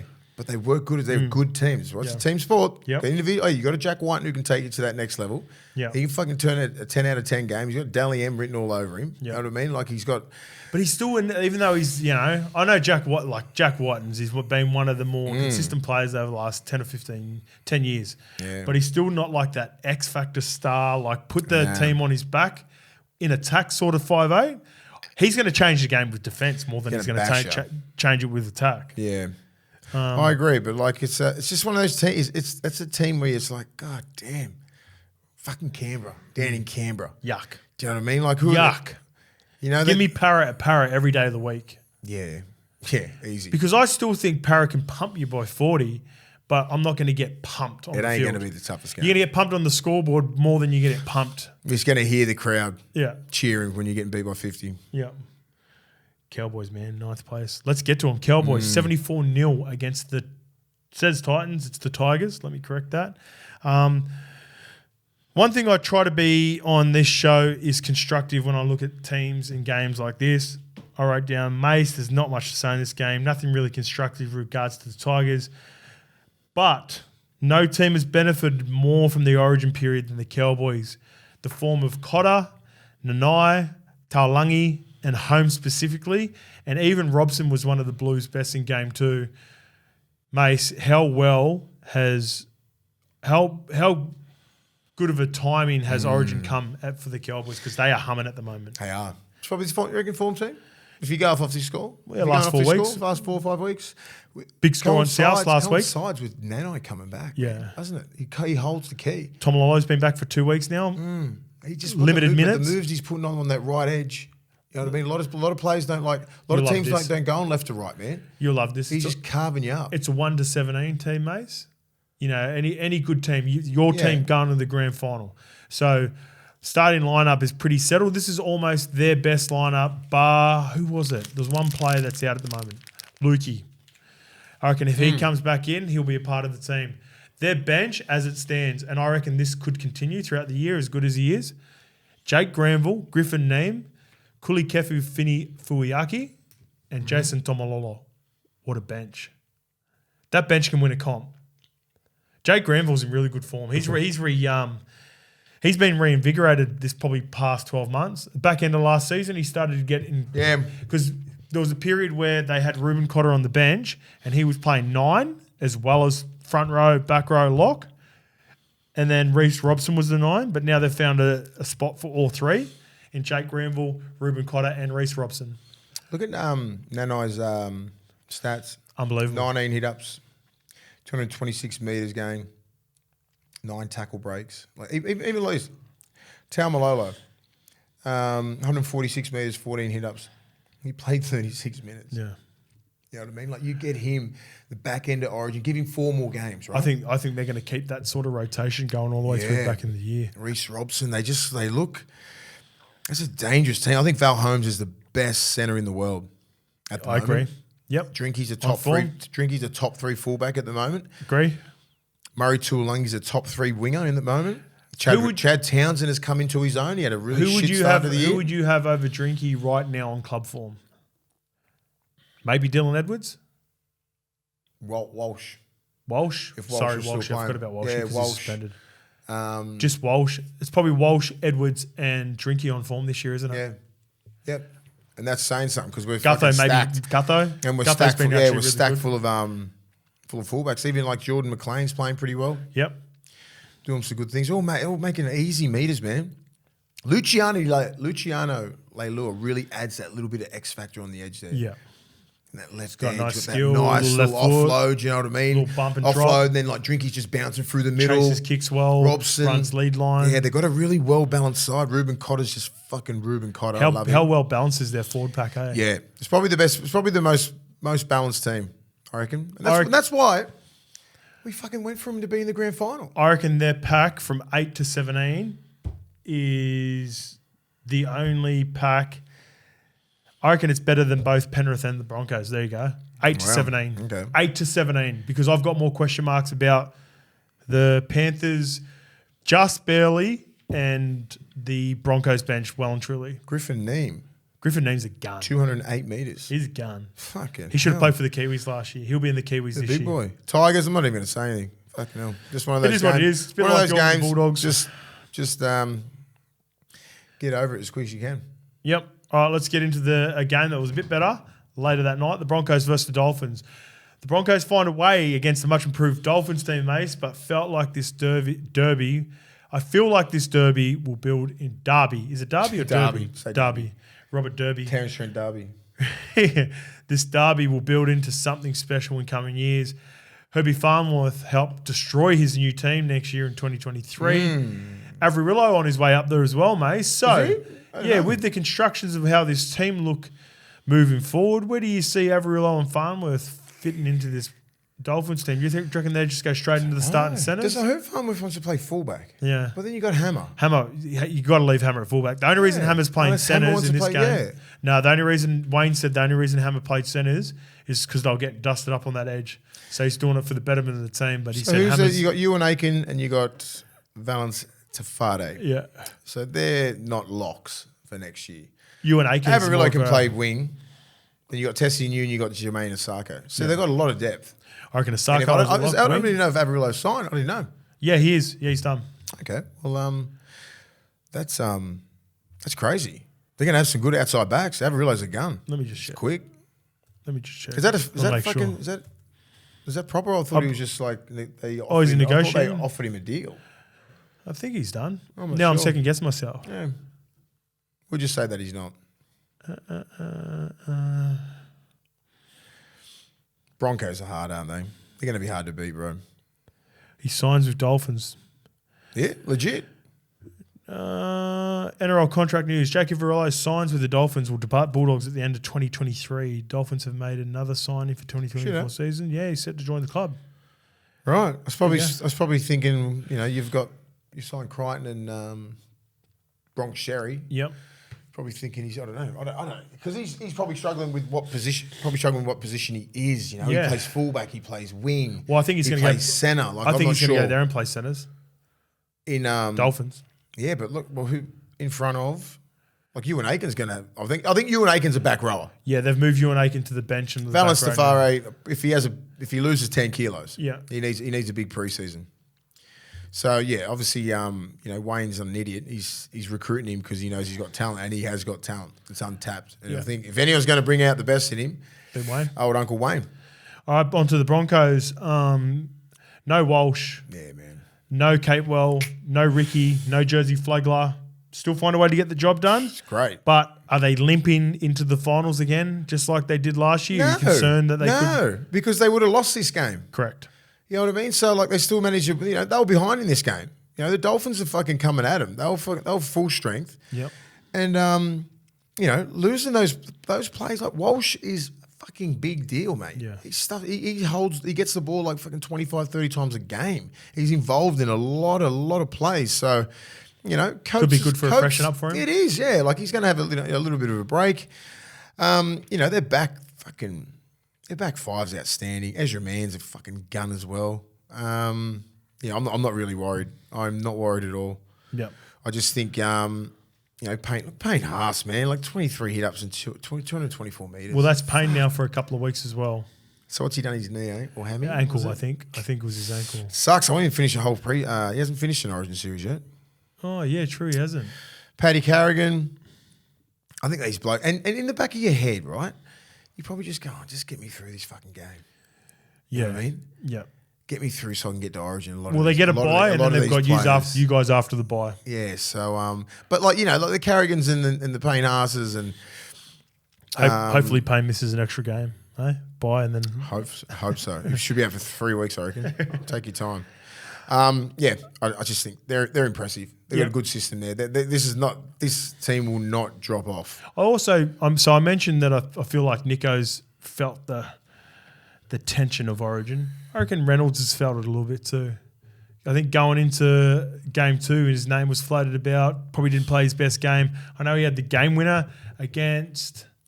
Who'd they play? Do you reckon it gets to these players like that? I think it's affected him slightly. I think I would say more to the Nico Hines because he's fucking in the system. Do you think he's too much of a vet? Because he's I think Reynolds would be happy that his name's even mentioned. Yeah, I don't think his club football would be ever like in doubt. I think he's too much of a pro and too much of a vet, and he knows like he would have been going fuck. I'm having a good year if they're mentioning my name. Yeah. I don't think he ever thought he's going to play Origin ever. He had a crack in 2016, so it's been a minute. Yeah. So I don't think that's really bothered him. He's got a few little niggling injuries. That's what's really stopping him. So he's getting a bit older too. Yeah, you got to look after his body, season's hit a little bit harder. Yeah, it's fucking round 18, man. You know what I mean? You just got to get through Origin, get all your players back, keep jagging these wins. Wins like this, they go a long way. They do. Very long way. They all look the same at the end of the year, Dolphins would have been going balls out, man, trying to get this win. And the Broncos found a way. And if they were ever going to fall off a cliff, they would have lost this game. And True. Everyone would have been coming at them. So, not to be. All right. Anyway. Not to be as well. We're moving on to the Dogs. The Dogs. 66-0 against the Knights. Mace, this one's almost as bad as the Cowboys game. Well, I think it's worse than the Cowboys-Tigers because I think Cowboys are a better team than the Knights. KP's decision to forego Origin selection was vindicated with almost a perfect performance. He even kicked 11 from 11. Did he? Yeah. He didn't miss a kick. Little prick. I have nothing. I wrote down. We're going to be critical of the Dogs. We'll get to it. I have nothing against O'Brien, but if I'm a fan of the Knights or high up or even anything to do with the Knights, I'm even more frustrated watching this performance from the Knights because I'm like, why the fuck isn't KP playing fullback? Like, why wasn't KP playing fullback at the start of the year? Because when you look at this team on paper, I was critical. You were critical. Bradman Best, not our first selection for Origin. No. Jacob Saifidi, an Origin player potentially. Personal preference, right? Exactly, right? Origin, I can see him playing Origin, but I wouldn't pick them this year. But they are potential Origin players. Daniel Saifidi performed really well at Origin. Tyson Frizzell. And Jacob's the one that got picked. Yeah, but I'm talking about Daniel as well. He's coming off the bench for him now. I reckon. Sorry. I reckon they could just go, "Hey, it's me," and no one would know. Yeah, it could be Daniel. Tyson Frizzell, Origin player, dog. Yeah. Dane Gagai, Origin Gags. Callum Ponga, fullback.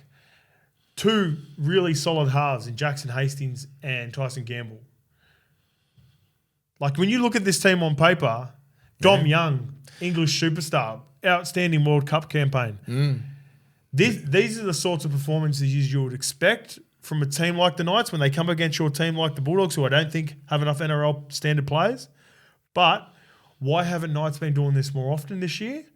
And geez, they'll be fucking furious that they dropped a couple of those games, the Penrith game, a couple of other games. Yeah, about 2 or 3 Cowboys games they game throughout the year as well. The Cowboys won early in the game, in the year. Yes. So I suppose it's doom and gloom, but 66-0. You as just say like a supporter of the game. Like what did you see? Like I was at the game and had to sit through that whole game. Like you watched it on TV. What did you think? They smashed. What did you think of like just found a little weakness, things? They found a weakness early. And where was it? The right edge they were going inside, outside. Alamotti and Rajab. Is Rajab? Is that how you pronounce it? Rajab, yeah. Rajab. And it was ruthless. It was relentless. They kept on going. For me, I wrote down for you guys. I said, just like the Tigers, team that played against the Cowboys, Bulldogs have a handful of players that just aren't consistent NRL standard. And what I mean by that is you can have 1 or 2 of these players that you've got in your team. I counted, I went through your list. There's probably 7. You can have 1 or 2 on a team and carry them because, I consider myself one of those players where me in a really good team is a lot better than me in a Parramatta team compared to Manly, right? Yeah. You got players like that are sort of somewhere in the middle, and then you got players that are 5 gamers, 10 gamers. You've got a lot of 5. You don't even have like my quality players. You've got a lot of 5 to 10 gamers in NRL standard who are basically getting jerseys at the moment because the squad still needs to be moved around. Or just say if you do and you're a Penrith Panthers and you have these players like Coggers that come in for an extended period, like Cogger, right? Yeah. Onto the Panthers, you can deal with a player like Cogger who's been a bit of a journeyman, hasn't quite solidified his job because you got fucking Spencer Leniu, Moses Leota, like James Fisher-Harris.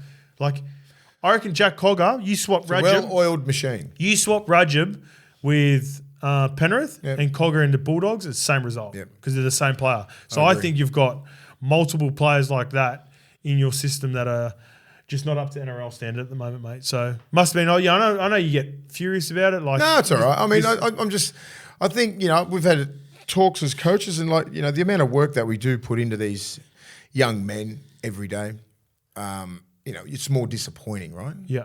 It's disappointing. Like the amount of messages I can go through my phone now from ex-players and the amount of disgust that they show and life members and guys that have been around the club for ages, friends that are supporters, they're just more disappointed and embarrassed. Embarrassed. Do you know what I mean? Embarrassed. This is a storied club. We won 8 fucking premierships. We've been here since 1935. You know what I mean? So when you see efforts like that, it's more disappointing. You can't sit there. There's no more disappointed people than the coaching staff and the players at the moment. And you hear Ciro talk, and it's we are building a culture. We're trying to build a culture because honest truth is, the 17 that took that field, half of them won't be there next year. You know what I mean? They determined that in the last 8 weeks. It's a losing mentality and it's a losing culture at the moment, and that's what we're trying to change. It doesn't fucking change in 18 rounds. Yeah, it's going to be 2, 3, 4 years. Yeah, and I know the fans, and I know the members are impatient because they expect, we've got they heard this 2 years ago. We've got this. We're going through this again. But the amount of work, we know we're on the right track. The amount of work that we're putting into these kids, mentally and physically, football wise, coaching wise, everything like that. We're trying to make them better men, better footballers, and we know we're doing that job as a coaching staff. Yeah, it just takes a minute. Yeah, it just takes a minute, and I'm still learning. I'm just sitting there going, I'm the most impatient motherfucker in the world. I'm like, why isn't this not transferring onto the field? Yeah. It just fucking doesn't sometimes. You know what I mean? It's just, and I'm learning all the time off, of Gus, off Ciro and all these other guys like Ogre and all that being in the system for my first year, sort of in a coaching sort of role, I'm not assistant coach, I'm just on staff. You know what I mean? Yeah. So it is disappointing, and I feel sorry for the players. We don't sit around before the game going, fuck, let's get beat by 60. Yeah. Sounds mad. Let's get booed off. Let's get booed off the field. This would be awesome. Yeah. They don't want to perform like that. Yeah. They don't want to go out there and just go, fuck, it'd be a good idea if we got booed off at halftime. Fucking hell. That is the worst thing you could ever do. I was sitting there, man. I was sitting there, behind the fucking, where the players and that are, they were leaving. 10 minutes before half time, they were leaving, booing everything, right? I don't think I've ever been on that before. Mate, never. And these players have gone through this. So I'm like, this is horrific for everyone. This is sad and horrifying for everybody. The coaching staff, the players, everybody who is involved with the club and anybody who ever played for the club. You think that we all don't feel that? Yeah. We're all fucking embarrassed. We all are. So, and I'm not sure if the players understand, you have 80 minutes out there to prove to everyone that you belong in this club and you want to play for the club. Yeah. So that's when you get judged. I don't give a fuck how good you train. You train the best. You say all the right things, but hey, it's a performance-based job, right? So you get 80 minutes to get out there and show everybody that you fucking love this club and you'll die for this club. Because if you don't, then we'll see your performance, and then you'll toss that shit up. And then when it's time for your contract to be up, or right now, you won't be at the club. It's simple. You know what I mean? And a lot of these kids, they're in the crossroads right now, and they're playing for their livelihood. So that's what's more disappointing. Some of these guys are off contract, and that's the effort that you put in. So it's like, do you really want to be here? That's the thing. So there's going to be a lot of hard talks, mate. And Gus, he's used to hard talks. Ciro, he's used to hard talks. He's the OG of fucking. Yeah, the fucking OGs of this shit, mate. Ciro's a fucking gangster, mate. He'll straight to your face, straight down the barrel. Yep. He'll tell you exactly what's going on. So there'll be a couple of, I'm not sure how we're going to deal with fucking training tomorrow. Yeah. Me even walking the fucking streets, I'm embarrassed. Yeah. That's me. You know what I mean? Like, imagine being a player. That's what I'm saying. Like, imagine being part of that team. You'd be shattered, right? You don't want to show your face. Massively. And then I'm like, you just can't wait to play fucking South. You know what I mean? Like, it's one of got those. Souths Yeah, week, we've got South. You know what I mean? You just can't wait to get back on the fucking field. You know what I mean? Hopefully. They might chuck a jersey on you, OG, with all this passion because like you just that's I understand. I've never been in this position before, but it's like, what do? The best thing about rugby league is fucking back on. 100%. You got it. That's what I say always. And I said it before I left. I said, boys, get over it. Like as much as it hurts right now, you leave, you go home, you get the fuck over it because you got to be training in 2 days. Sleep, get up, recover, get the fuck out, get over it. As much as it sucks, but that's just the way it is. It's like a roller coaster. You don't fucking hit the highs too high. You don't stay low. You don't stay fucking down too fucking low. 100%. Too long. Get back in the middle. Get back on the horse and go again. You got Rabbitohs and Broncos coming up. Yeah, man. Penrith, it's fucking fucked. hard, man. This is a hard fucking game. Yeah. It's fucking built for men. Mentally strong. You can't be fucking mentally weak. Otherwise, we'll get beat by 60 every fucking week. Yep. All right, moving on to my team, our team, the Seagulls versus the Roosters. 18-6, your two teams. Good game. I can't believe it wasn't the Willie Mason Cup anyway. Willie Mason Cup, Bulldogs. Willie Mason Bulldogs and Newcastle. Both games were. Yeah. It was a Sunday session. There was two. It was a Willie Mason Sunday session. We should have called this Ravises. Yeah, it's good. Ravises and Sapphire. Ravises was the Bulldogs and Newcastle. Yeah. And Sapphire was Manly and the Roosters. Yeah. So I said, mate, I made 2 team of the decades, Knights and the Bulldogs. So get over it. It's true. So it should be my cup. Manly against the Roosters.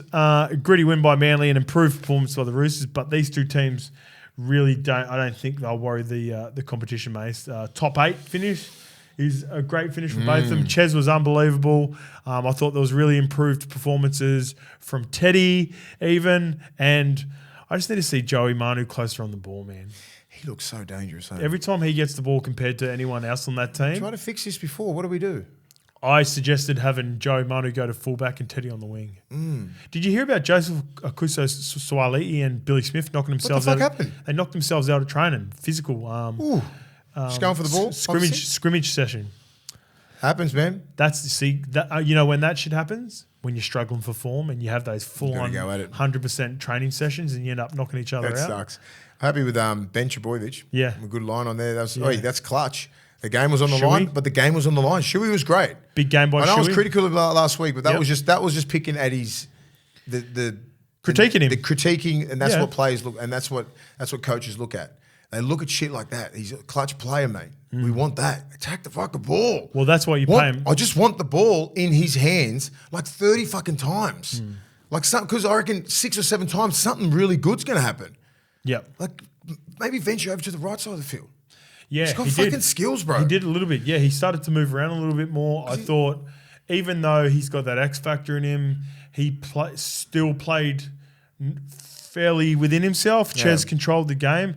There's parts for Ches's game as well where I think he's gone to another level these last couple of years when Turbo's not there. Fuck, Ches, I was going to say, I think he's a top 5 player in the game at the moment. He might even fucking steal the Dally M.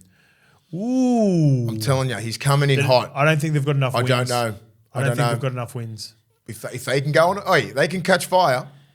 I'm not saying he's going to do it, but I think he's going to make a bit of a run. Well, he's the only one getting points from him at the moment. But with Schuster, I just hope, I just keep forgetting how young he is, right? Yeah. He gets his defense right and he can start bending his back and start getting really aggressive. He'll be a gun. Yeah. He'll be a gun. Yeah. If someone can he just train him. He doesn't even have to be a fucking world-class defender. But just fucking, if you run into me, I'm going to get you. Yeah. Because sometimes he takes some plays off and they get him. But I think sometimes, because he's had a lot of soft tissue injuries, he's scared to fucking really just pump out. Yeah, okay. You know what I mean? Like really just get out, I can understand that. Yeah, so I can understand that as well. So he's always got a quad thing on. He's always got something on his thing, like a compression thing. Yeah. He's scared to fucking come out of the blocks at 100. Yeah. So he probably needs another preseason, weight down, more weights. Keep training hard. Keep training, make sure his weight's off. And then once he can fucking explode, because he's got that explosive sort of power in him, you might see him fucking run the ball more. And that's scary. Because I think he has got it, but I'm telling you, when you have soft tissue damage, you know what I mean? Like you fucking can't step off can't peel off. You can't peel off at 100. Yeah. You know, so that's why he's more like ball playing at the start, all this kind of stuff. So, and that's why if we think that he's going to be in the back row next year, he needs to be at 100. Roosters and Manly, both 7 wins. Manly at 11th, Roosters at 13th. I thought Teddy was good. Yeah, Teddy was good. Yeah. Teddy was improved. Probably his best game. But still, the connection's just not there. Something's not quite right there. Sorry, Jake Chaboyevich, 40 tackles, 0 misses. He was outstanding. 18 hit-ups, 128. 80 minutes. He was close to dog of the week for me too. Yeah, fuck. Ola Kawatu, man, come on, bro. Okay, Mace, another big week of levels review. I'll see you for preview man. on Wednesday, and good luck at Dogs Training tomorrow. Oh, man, yeah.